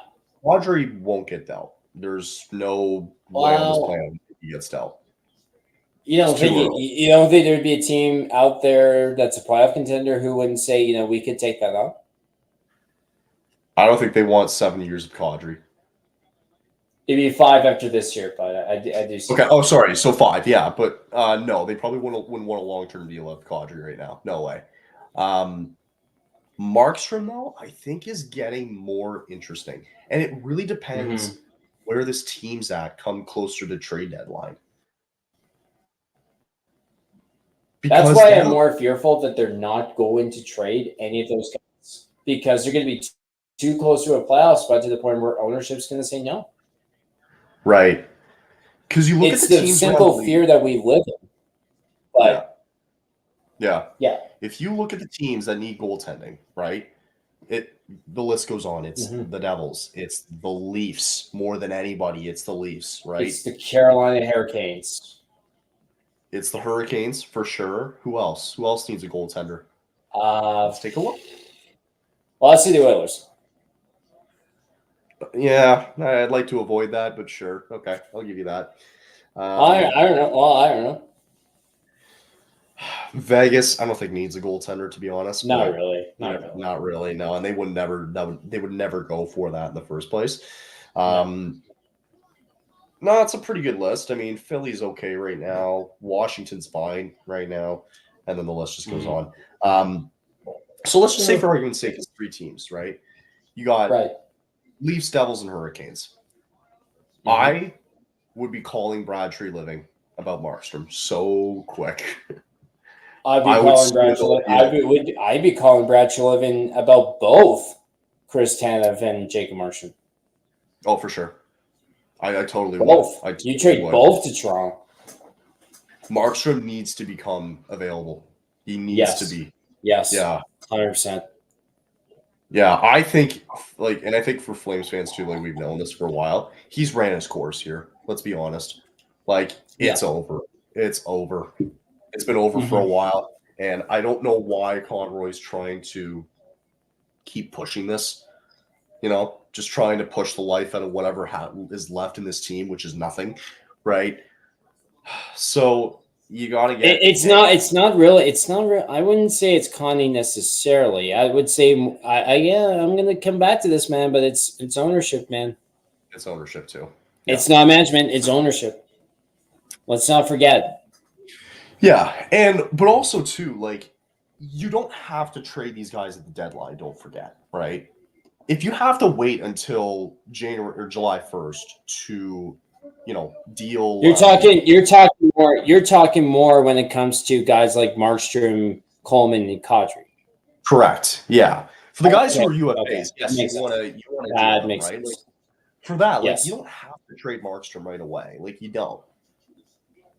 But I think backpedaling though, I think Lindholm's going to get dealt. I really do. Do you think he's going to get dealt by the deadline?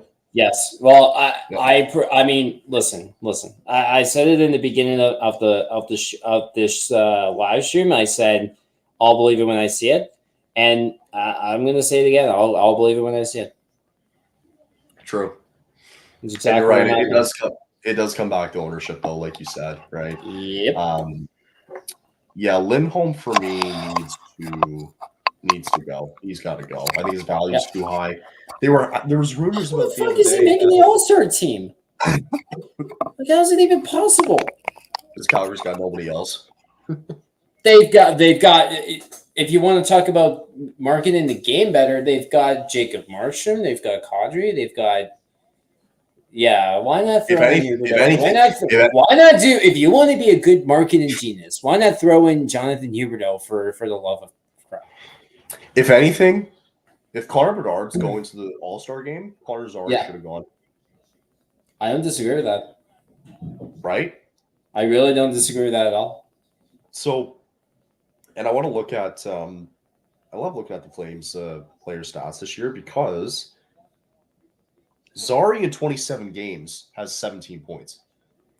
That's the thing I don't get about the Lindholm selection is that he hasn't done anything to prove that he is an All-Star. He hasn't. Andrew checking in. Andrew, Happy New Year as well, by the way. And happy. Well, I'm not going to say Merry Christmas because it's over, but hope you had a good Christmas. Thank goodness. Doing well, and he's not staying. No way! Did the Bruins come back? Liam just actually commented and he said 6-5 Penguins. Oh, 6-5 now. Yes, it was, but the Bruins did tie it, and then now 6-5. So yes. Mm-hmm. But again, thank you, Andrew, for sticking around, and Angus too, as well too. Thanks, Angus, for sticking around. Hope you had a good holidays. I hope everybody had good holidays as well too.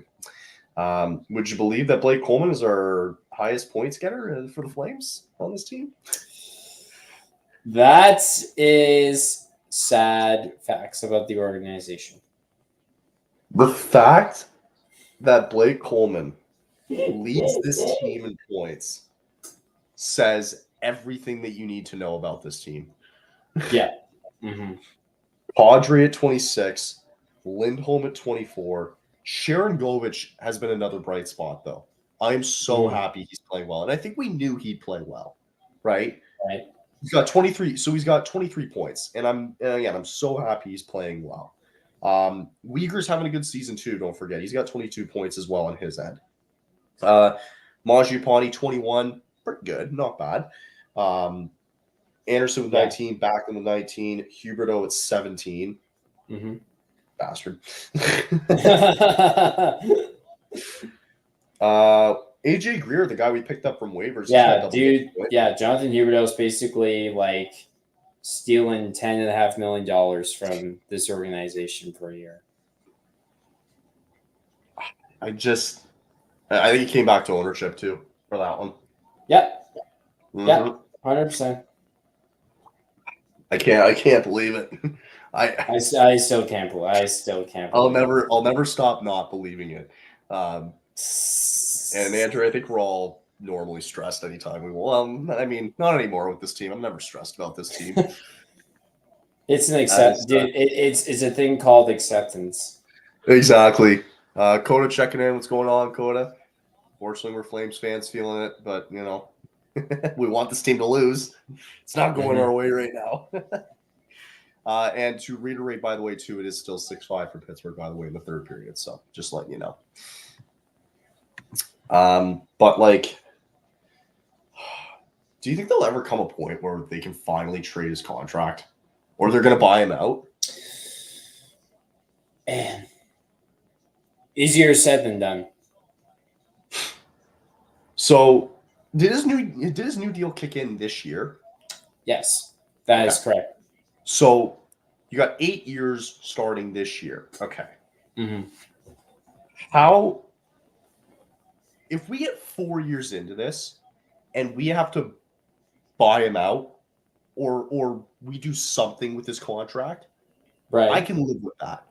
Mm-hmm. Whatever. I can live with 4 years of that. Whatever. Like, it is what it is. There's other bad contracts around the league. Maybe not as bad as this one, but there's other bad ones too. Okay.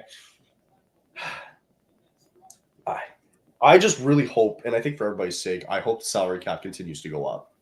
I really do. I really do.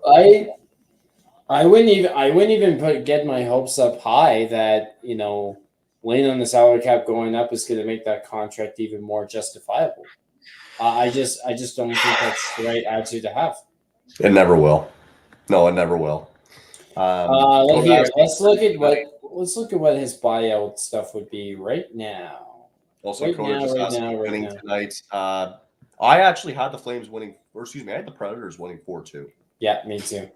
So, flip it. Okay, so buyout results. Nope. 3.5 million next season. 3.5 million the season after.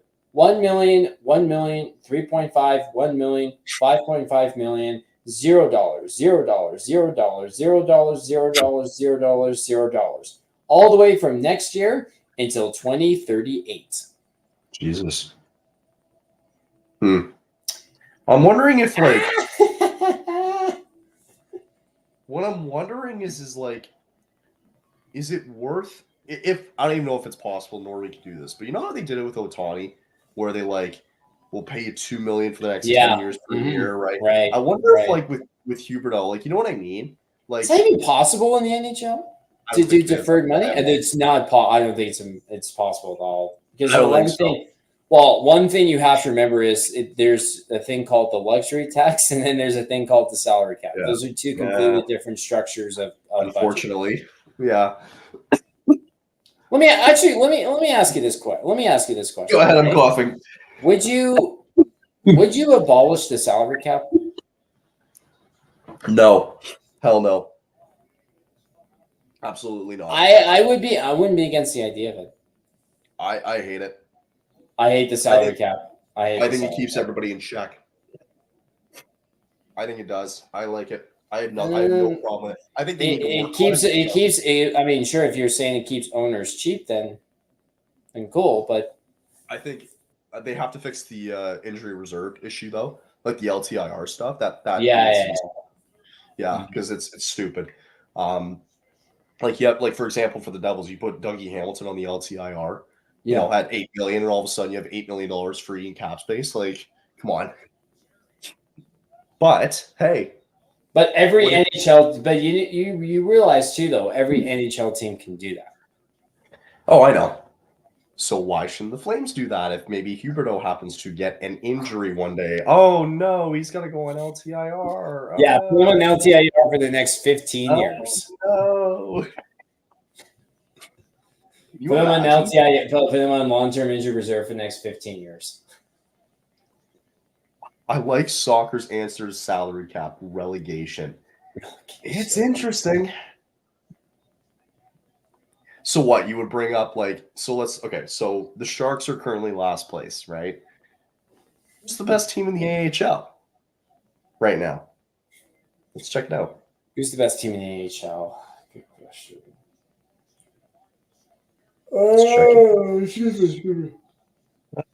Looks like it's the Hershey Bears. Wow. 28-6. Hershey Bears have always been a pretty successful AHL franchise. So, do you think that the Hershey Bears could beat the Sharks in a 7-game series? Yes, sir. Yes, absolutely. The Calgary Wranglers could beat the Calgary Flames in the 7-game series. No. Yeah. Oh yes. So for I'm taking Dustin Wolf over Jacob Marchand. I can't believe Coronado's still in the AHL. That's a shame. That's a shame that he's still in the AHL. But hey, once we get these trades done, then he can come back up. Thank God. He needs to come back up, man. So bad. While we're talking about it, once we do eventually get rid of Lindholm and whatever happens with Hanifin, make some trades, blah, blah, blah. Outside of Matthew Coronado, who else needs to come up from the AHL that we need to see? Jeremy Poirier. On defense. Yeah. Easiest choice beyond Coronado and Wolf. Why Poirier? Well, lots of upside with him, and like he's got some. Well, I'm mainly just high upside, right? Like, I mean, he can be that like top 4 pairing type of guy in the future, possibly for this team. So 100% he's that guy. Another silly answer for me would be Shillington because he's technically on the regulars right now. But he's more of an NHLer though too. Yeah, it's not really.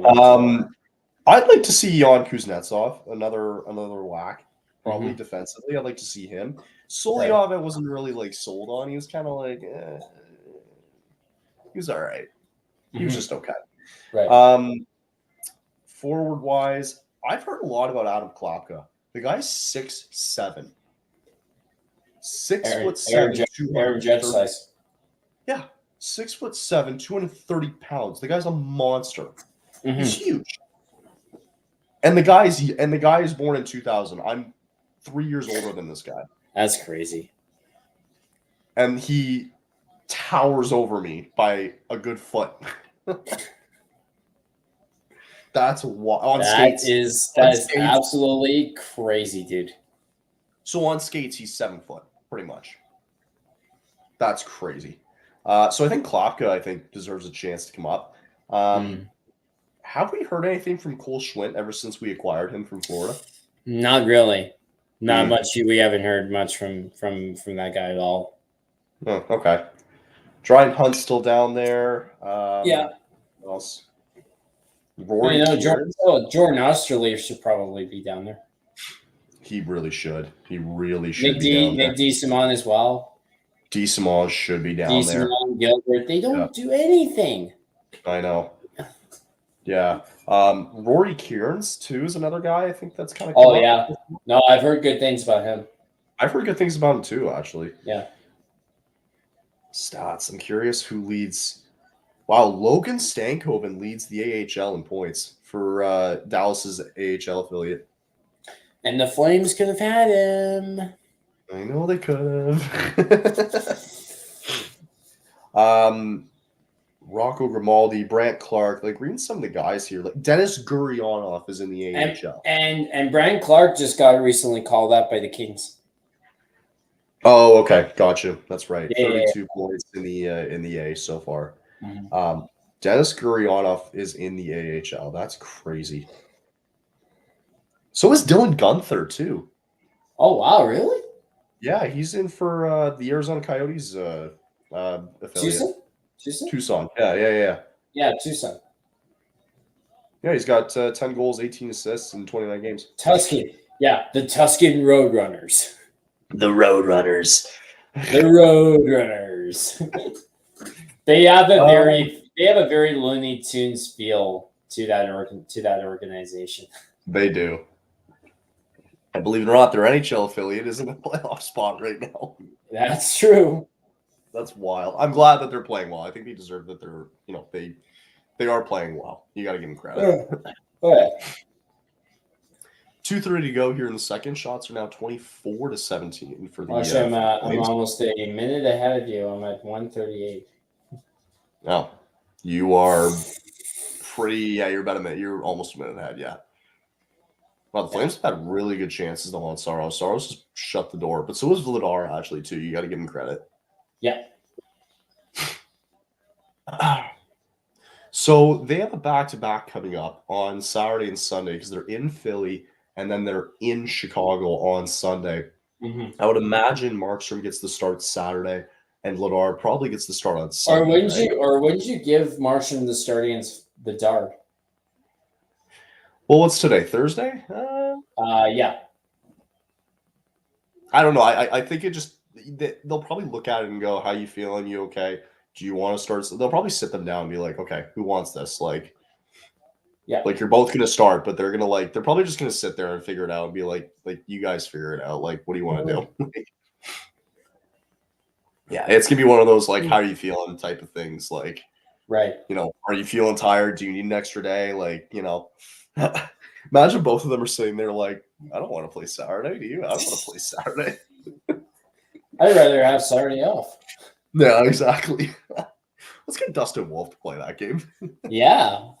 Fuck yeah, let's go. And Uyghur in another tussle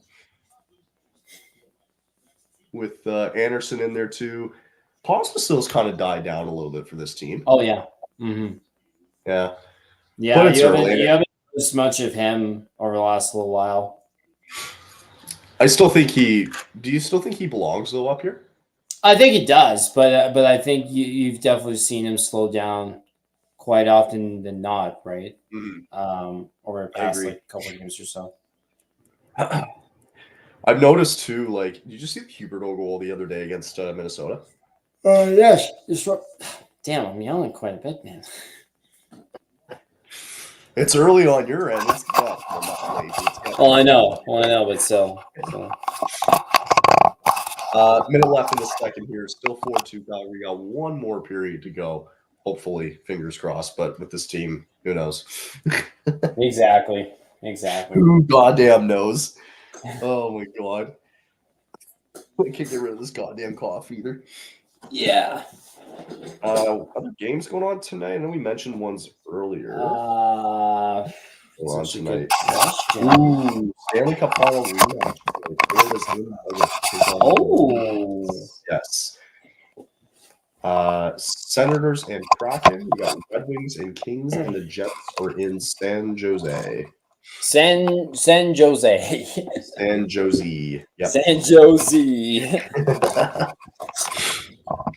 Oh man. I think they were talking about. There's an article on the Score that came out because I think they're having some discussion in the city. They're having discussions to bring the NHL back to Atlanta. Yes, I have seen that. Even Kevin Weeks was like, it's picking up. Weeks was like the first to report that. I think so. Yeah. That is quickly picking up steam with ownership and expansion? I believe so. But to give you an idea of anytime Bettman gets asked about an expansion, his responses are Atlanta, Salt Lake City, Houston, and Quebec City. I don't know about you, but I think Salt Lake City would be a hit. Yes, I think so too. I think that would be a badass choice. That's an untapped market. Yes. That they've been dying for a professional team for how long now? Like maybe since the Olympics? Well, exactly, right? Yeah. Yeah, I'm just trying to read here because so to give you even more context, as we're almost on the end of the second period here, Vegas paid $500 million, to enter the league in 2017. Seattle paid $650 million 4 years ago. Right. Like that's what. So if Salt Lake were to do it, you're probably looking at $800 million to enter the league. That is almost the same value as the Calgary Flames are worth.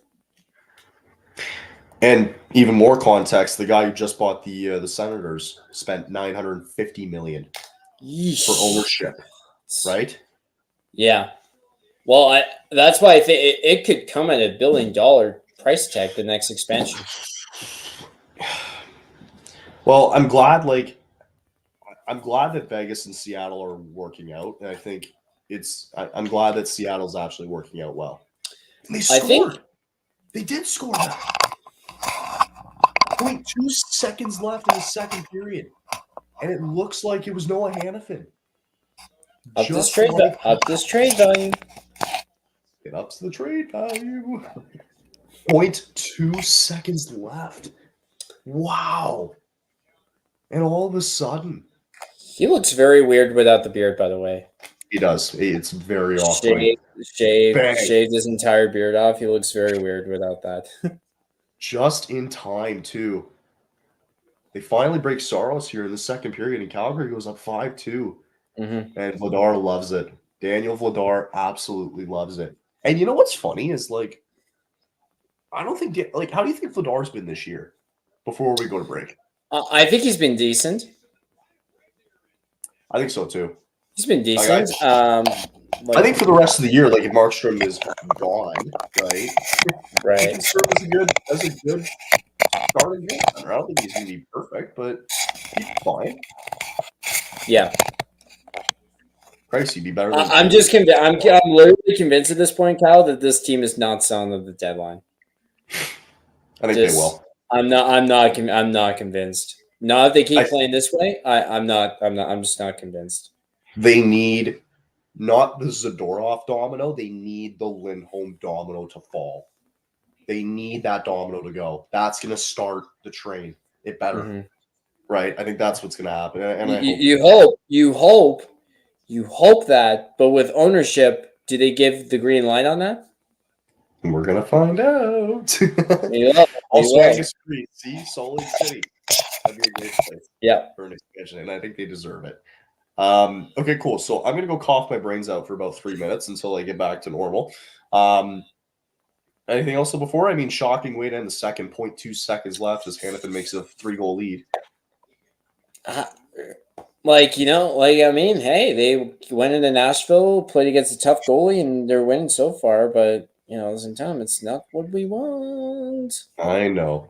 But in what we mentioned earlier, it could be the Flames' first regulation win in Nashville in God knows how long, 5 years, whatever it was. 5 years, yeah. 5 years, yeah. So with that, I think we'll take a quick commercial break, and we'll be back with everybody in about 3 minutes.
So I think I have kind of I don't know if I think it's a joke. I think it's a joke for the All-Star game this year. Chris Johnson posted Leo Komarov is the Leafs representative at the NHL All-Star game. I mean, it's a joke for sure. Well, no, because for one, he's not even on the team anymore, right? Yeah. But he posted that, and I had to read that for a second. I'm like, wait a minute, Leo Komarov? What? But he meant it as a joke, but it's funny. Oh, my God. But we are back here for one more period to go here in Nashville, as you can see, the Flames are currently up 3-2 right now on the Nashville Predators.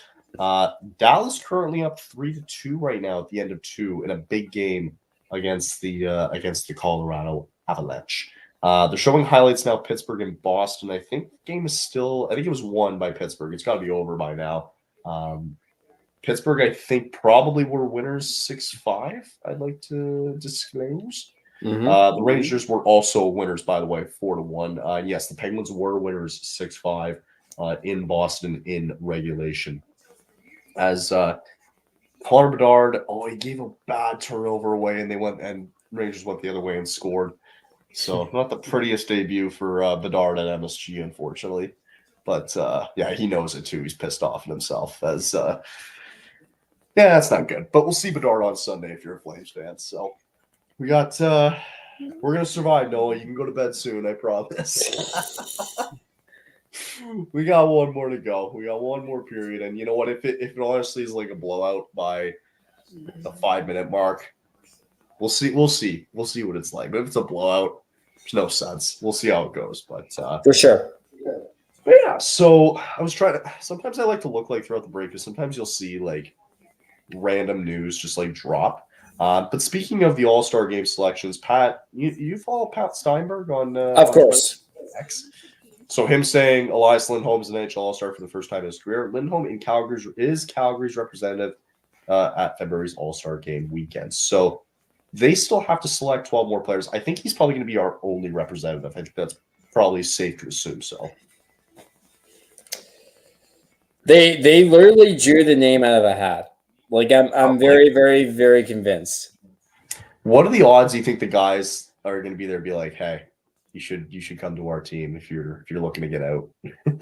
And then Lindholm will come back and be like, hey, can I get traded to this team? Like, can I get dealt? Like, I'd really imagine there'd be a lot of teams who would say, players on different teams would say, hey, come to our team. We have a better chance of winning. Every team except for San Jose. Because who knows what's going to happen there. Exactly. So kind of going off of the World Juniors and the prospects, it's probably like this time of year too where like the draft order starts to kind of say, it's usually like after World Juniors, draft order kind of starts to settle in a little bit. You kind of see what they've been able to do, gives you a little bit more, a better of an eye test, right? Because you get to play under pressure.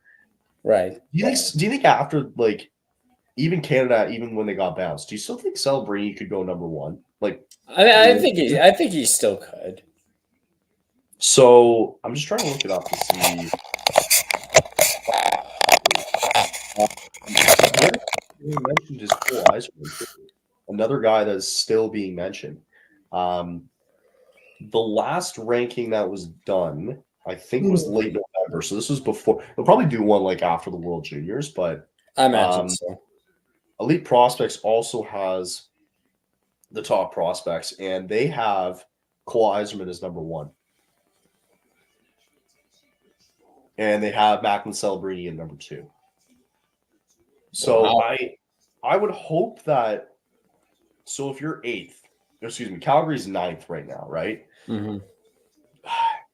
See, the problem is I don't know any of these guys. Couldn't tell you. Outside of Macklin Celebrini, and that's probably about it. I don't know any of these guys. Yeah, I don't know any of these guys, unfortunately. You kind of hope it's a deep draft this year. Last year was a deep draft, which, I mean, Hans been playing well, hasn't he? He was playing well for Slovakia, I think. Kivi Haru too is another one from Finland. I recognize him. He's a top 5 guy too. His defense, and I think he was playing for the Finnish team as well at the World Juniors. But we'll see what happens. So we'll see what Calgary ends up after the after the lottery. I'll go to bed already, Nancy. Jeez. Oh my god. Danelle's asking too. I've never had Chick-fil-A. That's my New Year's resolution to try for the first time ever. That's funny. I've never had that before. Actually, funny enough. We have a Chick-fil-A nearby, but I've never had Chick-fil-A before. What I did have, and I don't know if you have had. Have you ever been to a Wingstop before? I have never been to that before. No, I don't think we even have that here in the city. We just got it near Toronto, and it's like fast food chicken wings, basically, is what it is. Mm-hmm. And it was okay. It was just okay. It's not like it didn't like knock my socks off for any reason, but apparently they're like very popular, and wasn't the biggest fan. But you got a New Year's resolution?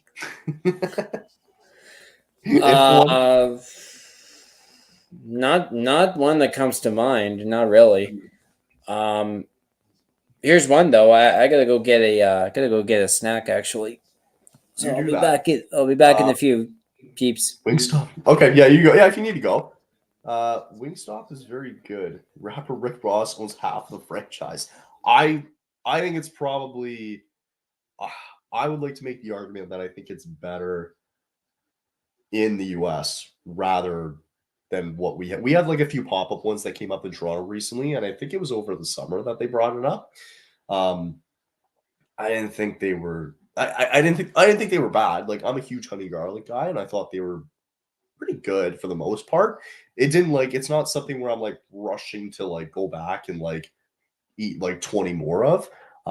There's others I probably prefer a little bit more, but I mean, out of 10, I'd probably say they were like a 7.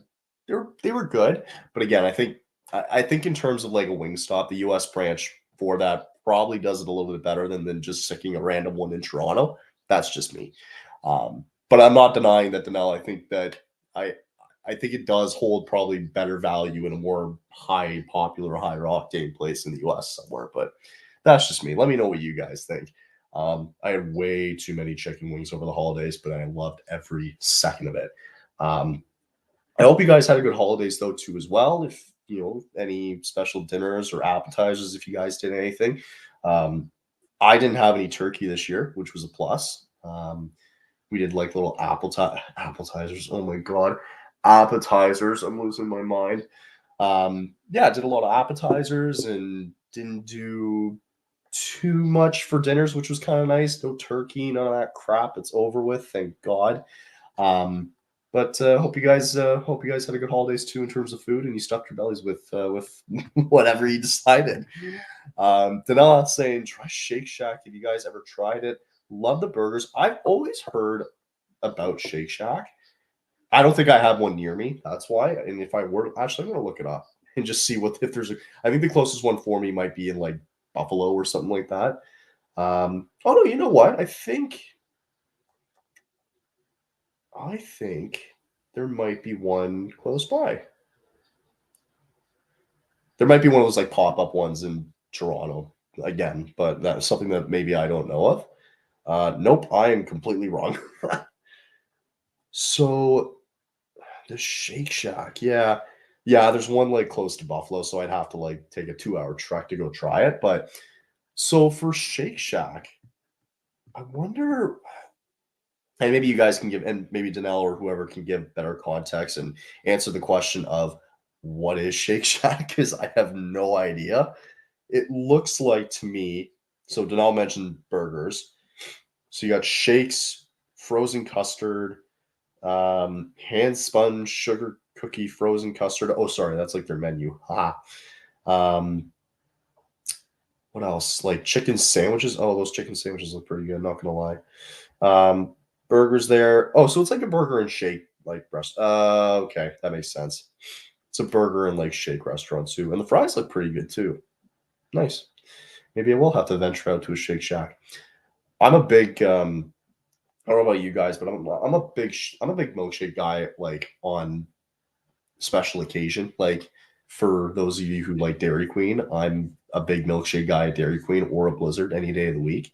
Do it on special occasion, but love me a good milkshake from time to time. So I'd be curious to see if Shake Shack's milkshakes would be superior to Dairy Queen's. My favorite junk food spots is McDonald's, Burger King, Shake Shack, Popeyes, White Castle.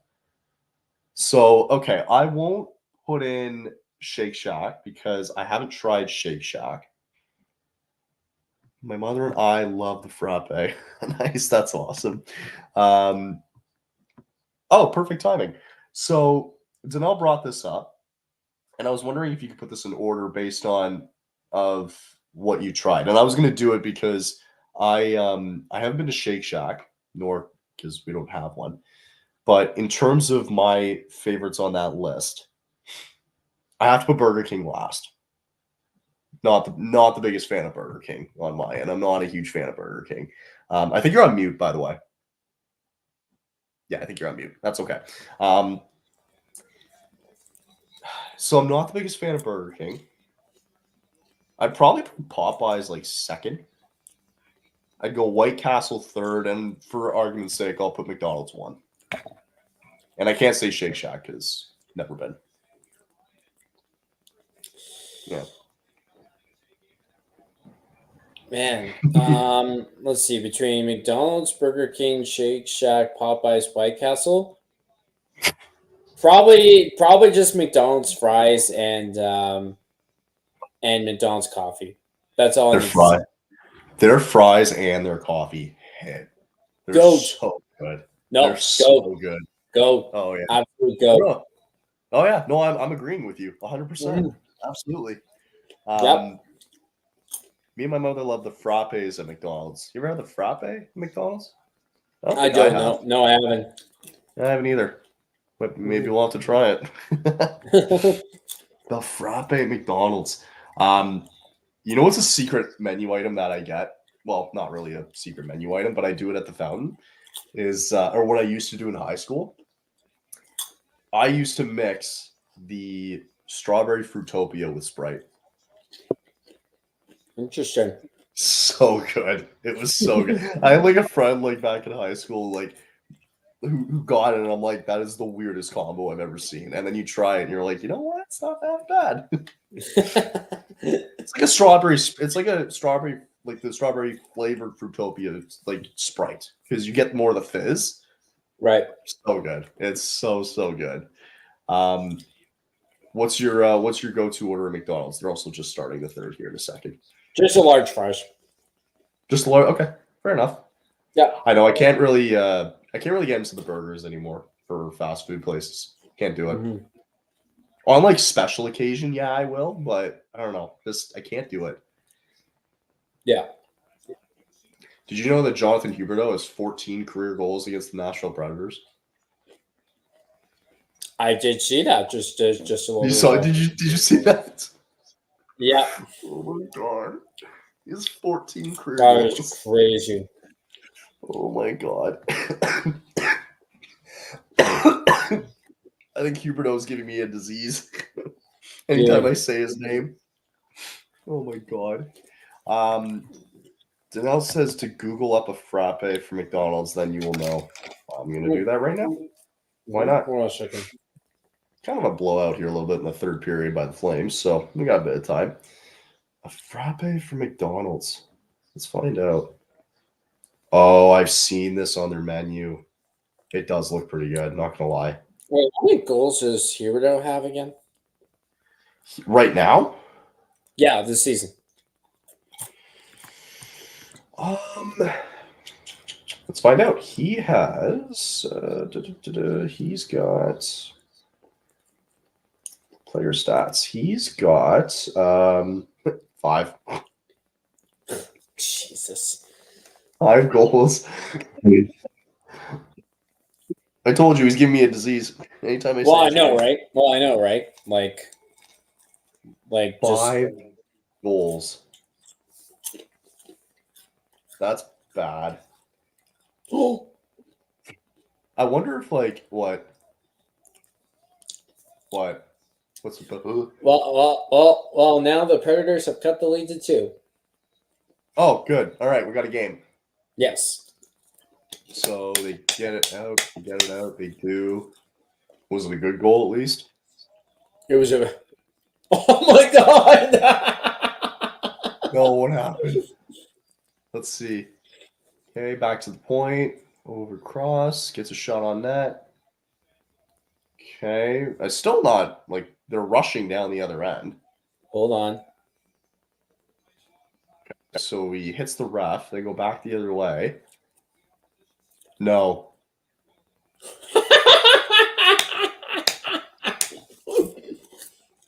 Yeah, remember when I said Vladar could carry this team if Markstrom? What was that? That's crazy. He flips it in. Oh my God. He tried to blocker it out, and it tipped off his blocker in the net. It was going wide of the net, too. Yes. That's just wild. Daniel, what are you doing? I mean, okay, Charles had one earlier in the game, so it cancels each other out a little bit, but still. Karma. That was karma, bro. Well, this game's not over yet. Nope. Thank goodness. We got a game at least. Oh my God. Screw you, Vladar. God damn it. Andrew says, we are driving to Florida, Naples. It's our day 2. We are at Valdosta, Georgia, near Florida border. Nice. Oh, it's very nice. We were looking to go to Florida in March and realized it was too expensive because March break. Well, March break. So, unfortunately. Nice. That's awesome, though. They're saying the frappe is like a shake. They have it in caramel and mocha. Oh my God. Now you make me want to go get one now. That's awesome. Do you travel much over winter break or March break? No, not really. No? Nope. I just stay home. Just a homebody. I get it. Yeah. No, I get it.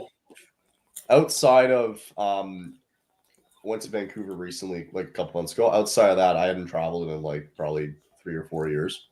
Mm-hmm. Yeah, not flown, but driving, obviously, yeah. But no, yeah, it's been a hot minute. Mm-hmm. Yeah. But we're going back to Vancouver. I think I'm going back to Vancouver soon, which should be nice because we might go in the summer and we want to go to drive up to the island and go to Whistler, and you can actually drive to Seattle, which is I know. You're out west, so you probably know this, but it's pretty close. Oh yeah, it's 2 hours. Yeah, so I'm so that'd be cool. Just kind of it's like a plane ride away. Mm-hmm. It's actually 2 hours from where we're staying. Will be in Surrey, right? And so it's 2 hours from Surrey to Seattle, and it's also I didn't realize that Whistler was actually that close too from Vancouver itself. It's an hour away, and I'm oh, I thought it was farther than that for some reason. But anyway, Whistler. Well, no, another goal. Is it 5-4? Almost a massive scramble in front of Vladar, but somehow he's able to keep the puck out. Damn. Do you think they blow this lead in the third? Don't be surprised if anything. Okay. Do you think they blow the lead in the third? That's what I just basically told you is don't be surprised if anything. Oh my God. I think let's put it this way. Nashville scores the next goal. They're tying this game. Yeah. 1,000% they're tying this game. I don't care when, but they're going to do it. Yeah, he had no idea where the puck was. I don't even think the refs know where the puck is either, actually. So, Andrew's saying too as well. So he's in Florida there for 2.5 months. Good for him. Don't stay for all their March break. Very nice. Lucky bastard. Yeah. And especially this time of year too, right? Mm-hmm. My mom is a substitute teacher, not for the long term. My dad and I have work. Well, so does everybody else. I get it. I know it's not fun, but I get it. Can't believe this game's a wasted game. We feel that every time we watch a Flames game this season. It's a wasted game. Every Flames win's a wasted game. Let's be honest with ourselves. What was the last game that we did, Flames game? What was it? It was a few weeks ago against the Minnesota Wild. Right, it was. And then they played the Wild on Tuesday recently. Yeah. That's right. I think we need to mark one in our calendar, actually, that I noticed while looking at their schedule. I'm going to do it anyway because it's coming up. Because they're playing the Leafs at the end of January, and I'm going to be doing that one. So I'm going to be doing it with our other Leaf guy if you want to do that one too. But I'll be at that game. I'll be at that game actually. Nice. Yeah, we'll try to look for you. Yeah. Do you have seats booked for that game already, or? Yes. Yep. Nice. Where are you sitting? Good question. Here, I know my dad has the ticket, so I'm not really sure. 219, I think. 219. That's corner. That's like west side. Oh, okay. Yeah, close enough. Nice. That's awesome. That's exciting. Mm-hmm. Oh yeah. Where do you normally like sitting when you're there? It's a good question. I would say either I'm a second level or press level kind of guy. I'm a second level guy, and I want to be close to when the flame goes off at the beginning and like when they score, because then it's nice and warm, right? Makes you nice and toasty for a minute. No, I love the corner seats. I can see everything. It's great. Yeah. I hate I don't get even when you watch the game here, right? Like, I don't want to be face first up against the glass, because then it's I have to fucking freaking lean this way, right, or this way to look and see what's happening on the ice. I want to see what's going on, right. I'm not going to be hi, how's it going? They're my buddies at the glass. No, that's never going to happen. I want to see the actual game. I want to get my money's worth out of it. Mm-hmm. Kyle, I hope it's rum or rye or beer in the bottle of, or vodka, or all four. Can you imagine? No, it's been. I haven't actually since. Well, I know it's not been a while. It's been 4 days, but I haven't had a beer since New Year's. So mainly because this cough has been bugging me, but I hear there's a dry January thing going on, and I'm that's not going to last much longer for me. That's not going to last. No way. What did you get to have a couple drinks on New Year's, or how'd it go for you? Excuse me. Yes. Yeah. Basically, I just went out to a bar with a buddy and hung out there, had a few drinks. Nice. Yeah. We had my friend's sister's boyfriend decided to bring 15 of his buddies over that we've never met before. Love when that happens, because then you have to make small talk. And so initially it was gonna be 4 of us hanging out, but then whatever, it turned into that. Midnight hit, and I looked around at everybody, and I'm okay, get out, I want to go to bed. So I went to bed at 12:30 and woke up the next morning and realized that all the other people left at 3:30. It's phenomenal. Were you like that too this year? Was it midnight for you and you're okay, I'm done. I'm going to bed? Yes. Excuse me. Yes, it was exact. Go ahead. Sorry, I didn't mean to interrupt. Yeah, no. It was exactly that way. I was just like midnight. It's like, yeah, okay, thank God. Peace. I was just gonna say because you have a question coming in from Danelle.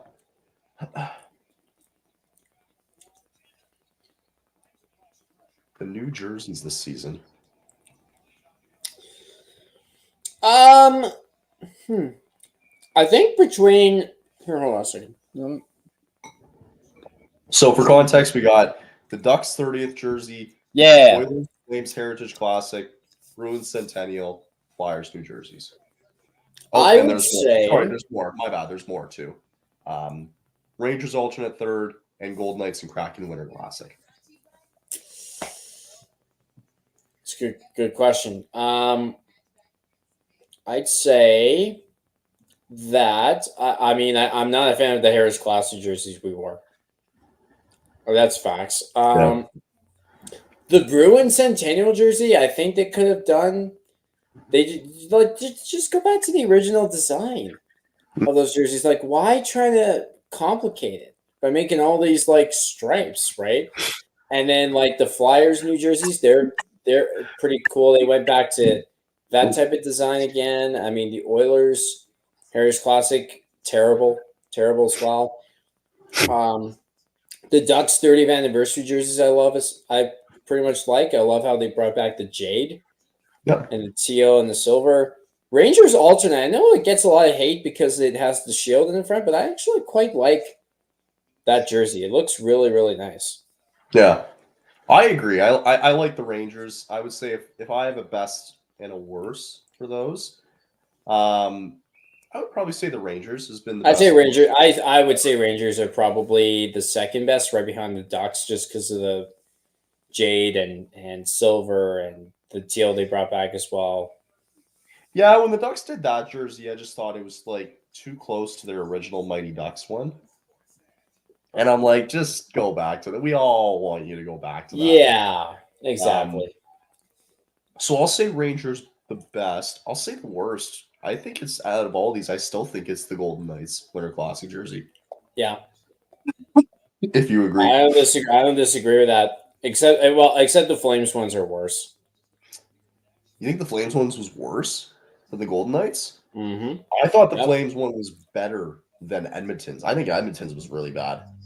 Edmonton's terrible, dude. Like Edmonton and Calgary are literally like tied for bottom two. Oh yeah, I would put Golden Knights worse, and then I would have them tied for that. I completely agree. Mm-hmm. I was not the biggest fan. No. I'm curious to see though what the Winter Classic jerseys will look like, or not the Winter Classic, the Stadium Series jerseys. I'm curious to see what they'll look like. Yeah. Well, because who's playing that game? Is it Devils, Flyers, Devils, Islanders, or?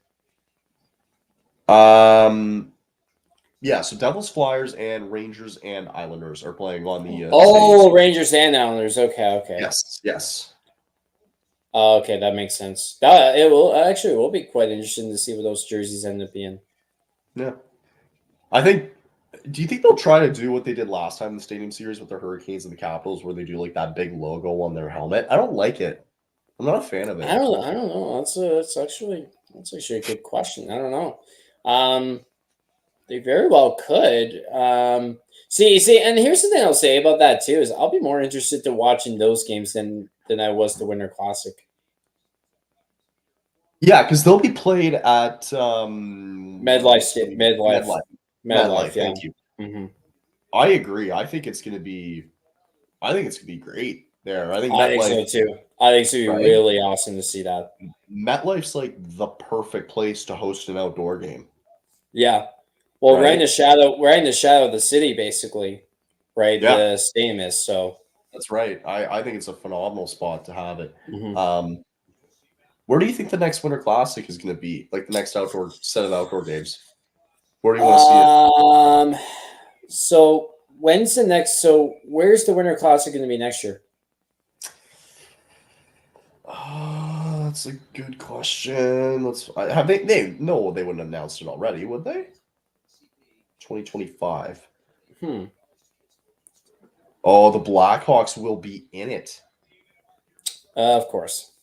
because of Connor Bedard. Of course they will be. Of course. I think 2025 Discover NHL Winter Classic. Let's see. It doesn't say. You can join the wait list, but it doesn't say. But they're giving like ideas for names. What are the future host sites for the Winter Classic? Here we go. NBC. Let's find out here. So we just had Seattle. Front runners right now are, so if it were the Blackhawks, it'd be Wrigley Field, where it would be possible matchup would be Chicago, St. Louis, potentially. Which we've already had. Right. And the other one would be at Ohio Stadium in Columbus, Ohio, for the Blue Jackets and Red Wings. Possibly in the mix, you have Angel Stadium in Anaheim. Good luck with that. Spartan Stadium in Michigan for Michigan State. And then again, MetLife Stadium. But yeah, I think this MetLife Stadium one's going to be really good. I think it's going to be very well done this year. Agreed. So the next Heritage Classic, so we had the Flames and the Oilers. They'll probably go back out east, I would imagine. Sens Leafs. Have the Jets played in a Heritage Classic recently? Yeah. Yep, they have. Okay. So two of them. Oh, right. Okay. Mm-hmm. So yeah, it'll probably be the Senators. I think need a turn. Probably playing that Heritage. Yeah. It should be like Sens Canadiens. Screw the Leafs. They already just had it. It feels like they just played in it. I'd say though, from a rivalry perspective, though, I think Ottawa and Toronto would make even better. No, fuck that. Actually, go Leafs Habs. Go Leafs Habs. Yeah. Go big or go home, and let it be in Montreal. Let them do it at yes. Where would they do it in Montreal though? Olympic Stadium, the Big O, probably. They would probably open it up at the Big O. Yeah, I think so. That'd be a good call. Yeah, make it in Montreal if you're going to do it, right? Yeah, really piss off Leaf fans and let them do it that way. Angus brings up a good point. Do you think, imagine if the Winter Classic would be like in the East Coast? Where could you do it in the East Coast? That's a good question. Philadelphia. So, no, I think he means like. I think. What if he means like, or maybe Angus can be more specific. Maybe for this one here, I don't know if it's like Canadian East Coast or U.S. East Coast. I was thinking. I imagine he's probably meaning Canadian East Coast. I think it could be. Could you imagine? Could you imagine if they did a Leafs Habs Heritage Classic in St. John's, Newfoundland? Yeah, there's no way, but it'd be cool. You know what though? You never know. If they were going to do it wherever the problem is I don't think they would have the capacity out there to hold it. That's true. I don't know if they would. Well, because wherever the CFL did this, I mean, I don't know. The CFL, I guess, did do one out there, so maybe you could make it work. Mm-hmm. It'd be tough. It'd be really tough. Very, very easier said than done. Danelle also forgot to mention the Wild alternate third jersey and their retro jersey. Oh, like they're green and yellow too. I actually don't mind the green and yellow on the Wild. Like the North Stars. I don't like that. I don't like the North Star colors, man. Yeah, I'm just not a big fan of those jerseys. I'll be very, very honest. Fair enough. That's okay. Yeah.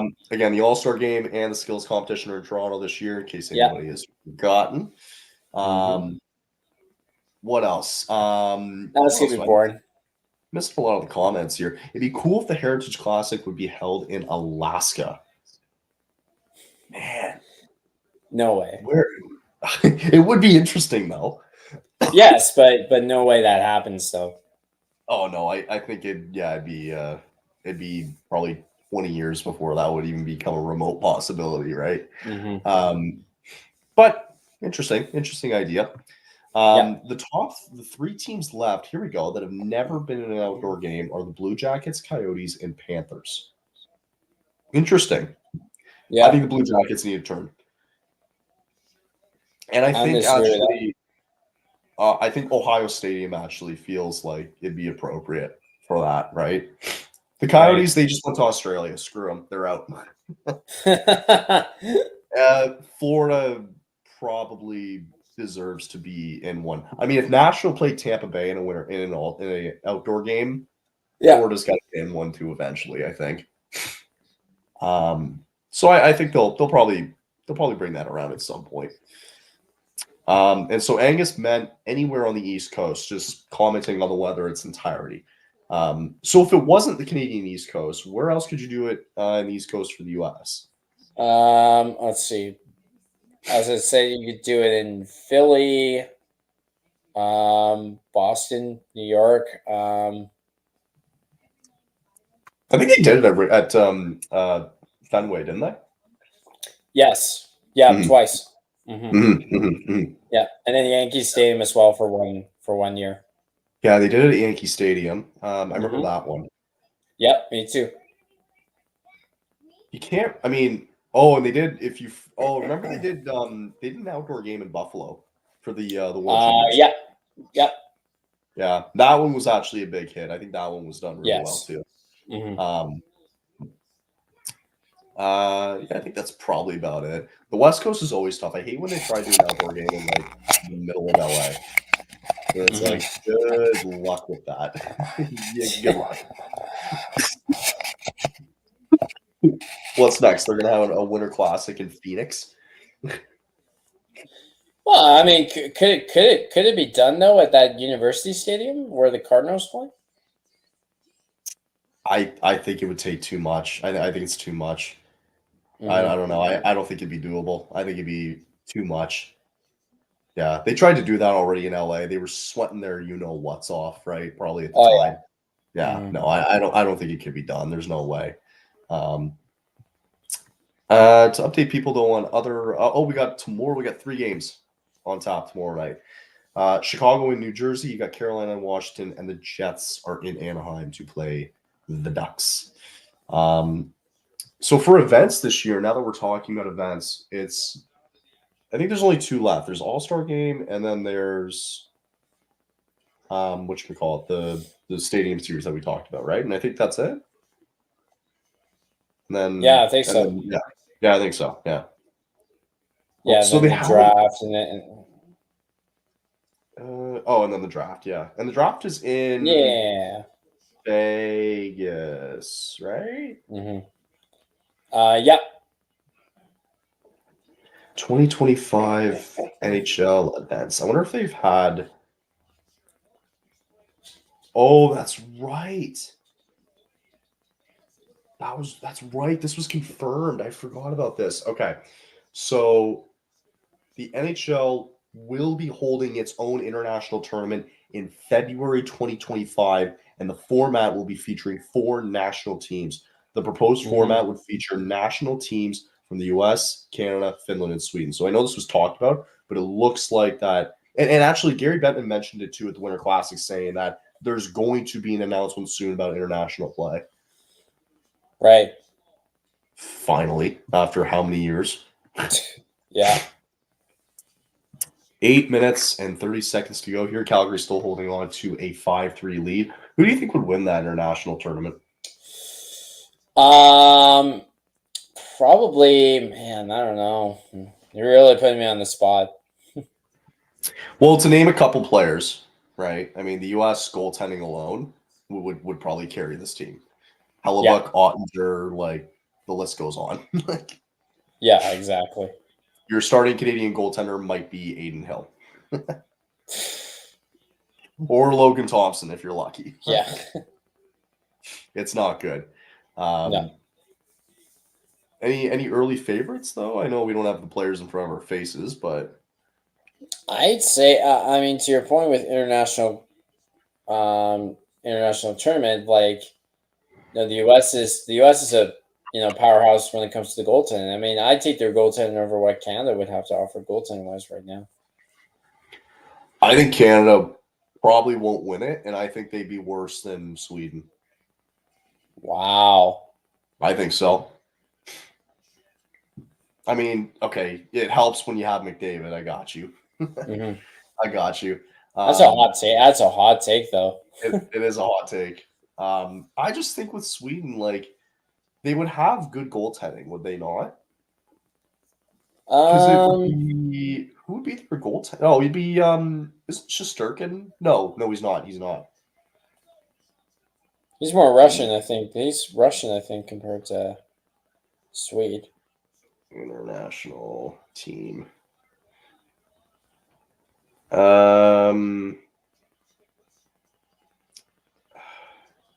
Let's find out. Let's see. I'm just trying to think, like, what was their most recent, like, tournament? 20. Okay, so if you go 2016. Oh my god, that was too long ago. Jeez. Patrick Nemeth. Oh my god. Oh, Leo Carlson would be on that team. Definitely Leo Carlson on that team. Mm-hmm. Predicting. Oh, here we go. Hockey News has predicting Team Sweden. So Victor Hedman, absolutely. So goalie options. Oh, Linus Ullmark. There you go. Mm-hmm. Philip Gustafsson, Markstrom. You know, our goaltender. By the way. Well, as of right now. Yeah. Elias Lindholm would probably be on that team too. Rasmus Anderson would probably be on that team. What else? Derek Carlson, yeah, makes sense. No real surprise, like Elias Pettersson, like Gabriel Landeskog, Philip Frost. Like it's a good squad. Like it's a well-rounded team. Oh yeah. Mikael Backlund. Mikael Backlund would not make that team. No chance he makes that team. No chance he makes that team. No way. Oh, and the Flames have scored a 6th goal. Oh. Who scored it? Sharon Govich.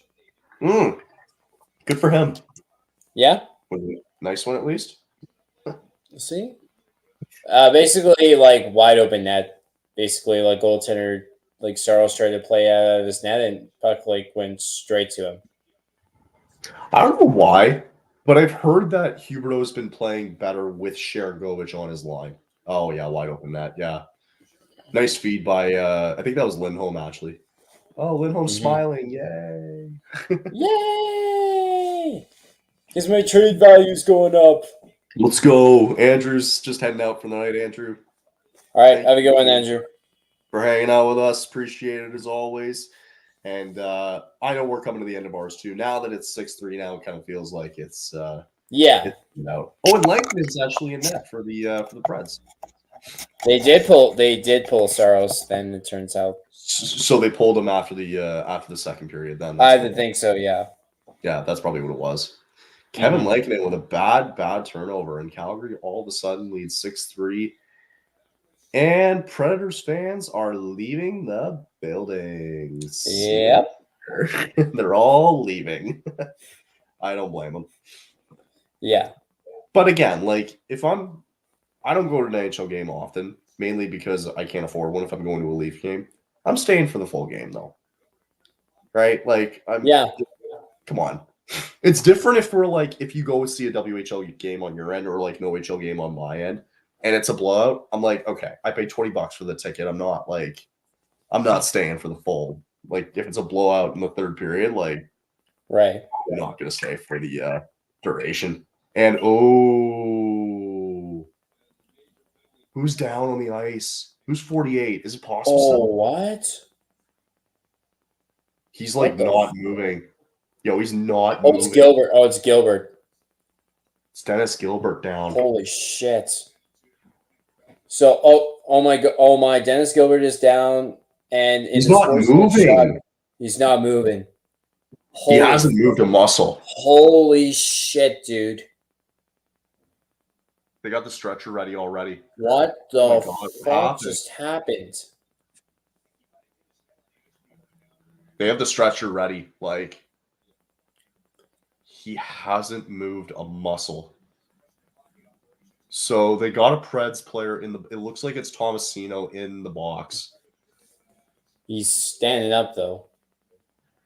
Okay, you got movement now. That's good. At least he's got movement. Thank God. I'd like to see what happened. Yeah. Have you seen a replay yet or no? No, not yet. I'm waiting for it to come up. Yeah, they're just checking on him. I think it's crazy how he hasn't moved though. Like he's shown very little movement here. So for guys checking in real quick,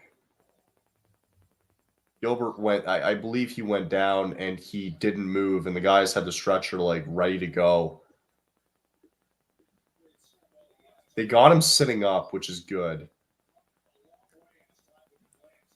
And so he's clearly got movement. They're going to try and help get him up, but I still haven't seen a replay. Yeah, he's like not What exactly happened? He's like barely moving.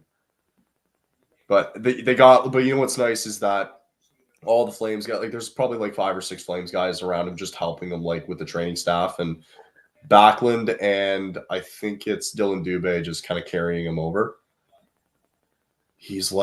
I'm shocked that he like can't move. It's almost like he's got full support on both of them, like helping them get to. It's so weird. Oh shit!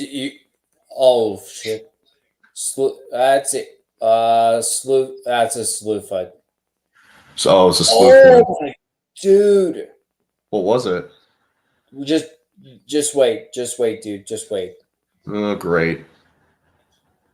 So Gilbert's finally getting help to the locker room, and we'll probably hear from him. We'll probably hear by the end of the night what happened. Mm-hmm. So it was a slew fight? Okay, here you go. Just wait for it.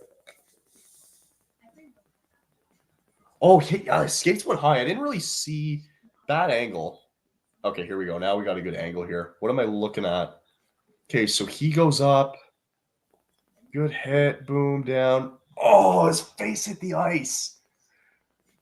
Oh, man. That's bad. I don't think it's and look, I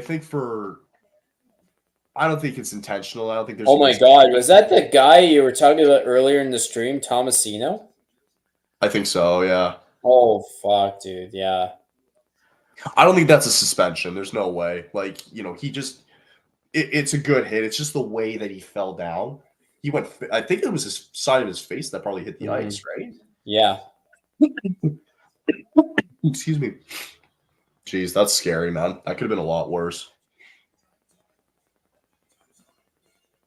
Yeah, hopefully he's okay. That's not pretty. That's a 5-minute power. That's a 5-minute power play. Can you imagine, like, if it was Connor Zary though? Oh, dude. Oh my God. The outrage. Oh. It'd be so bad right now. Mm-hmm. Oh yeah. I know, like, listen, I know we feel for players, but it's like when you compare like Dennis Gilbert to if this was Austin Matthews, right? Yeah. Like the magnitude's pretty different, but obviously the situation stays the same. So yeah. Hopefully he's okay. Update though around the league, we got Colorado currently up on Dallas right now, 4-3 for the Avalanche. Other games going around too. Vegas currently up 1-0 in their Stanley Cup rematch with Florida. Tampa currently up 3-0 against the Wild in that one. And the Blues have taken the lead over the Vancouver Canucks 2-1 with 2 minutes to go in the third period in that one. Go Blues. The last time the Blues played the Canucks, I was there. They were in Vancouver, and the Canucks won 5-0. So, such an exciting game. Yeah, it doesn't look like anything major. I think the guys are kind of rallying behind it. Looks like they're okay. Also, Huberdeau's got such a weird tape job. Is it just me? Like, have you ever seen the tape job? It's like half his stick. That's it. It's so bizarre. It's very bizarre. Yeah. Very bizarre. Oh, and update again. A minute left in the third, and the Stars actually tied it in Colorado. Actually, Calgary got a 5-minute power play from that. I don't know if I necessarily agree with that. Do you? Like, did you see a different angle maybe than I did, or from the hit? Yeah, from the hit. I don't. Well, what was the question exactly? Sorry. So Calgary's currently on a 5-minute power play, so it was 5 in a game. for I think it was Tomasino. Did you see a different angle on the hit? Like, I don't know if it deserved. I saw basically both angles that showed on the replay. Okay, There's no other angle area besides that. Okay. So, like, was it more of a slew foot, or I don't know? Like, it looks kind of close to a slew foot. I could see just like a regular penalty being called, but I think this was a little aggressive. That would have been nice. Great save by Lankinen. Also, the Blues did beat the Canucks, by the way, 2-1. Oh wow!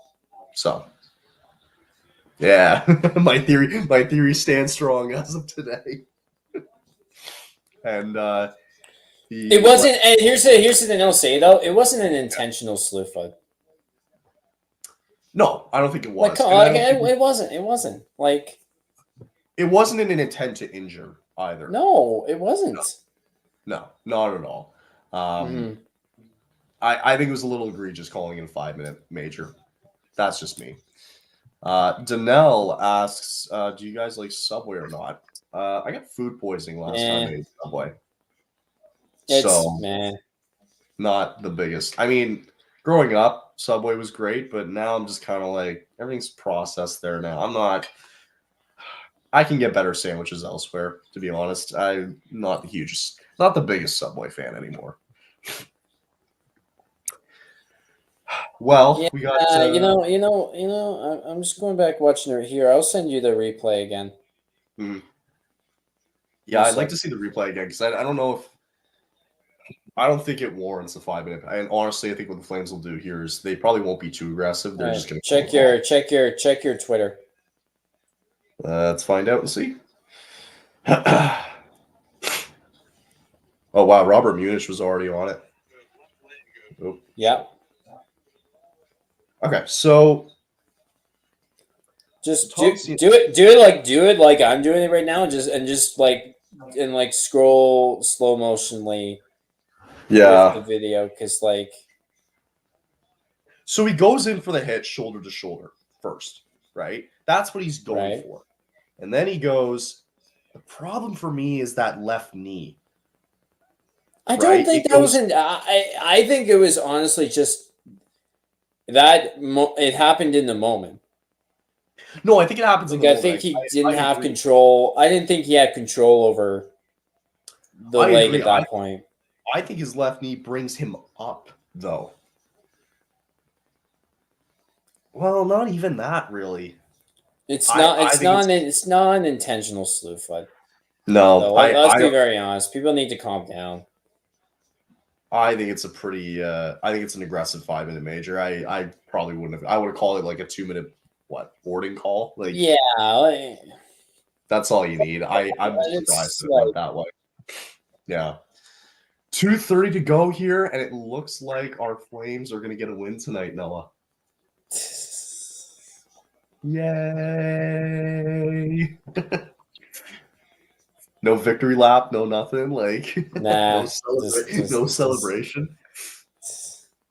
The Flames will be a point back of a playoff spot. They are now outside of the top 10 worst teams. This team's not selling. This team's not selling.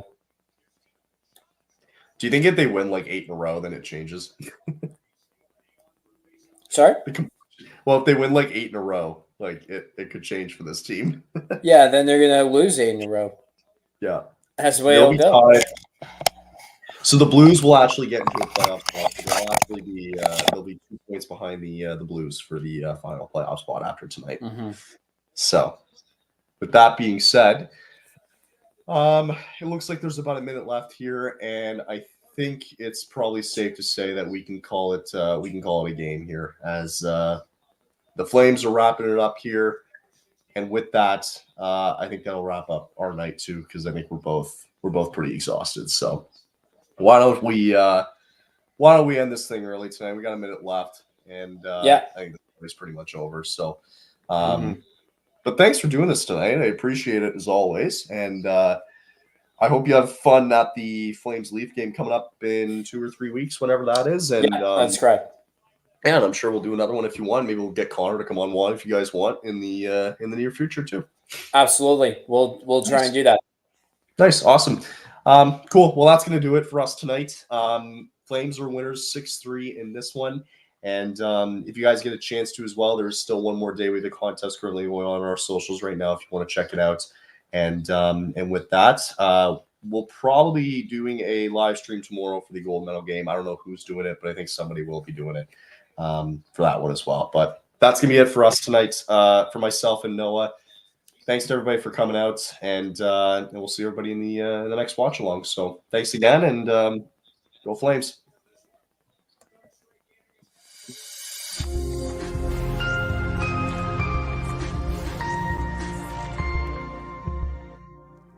Say something.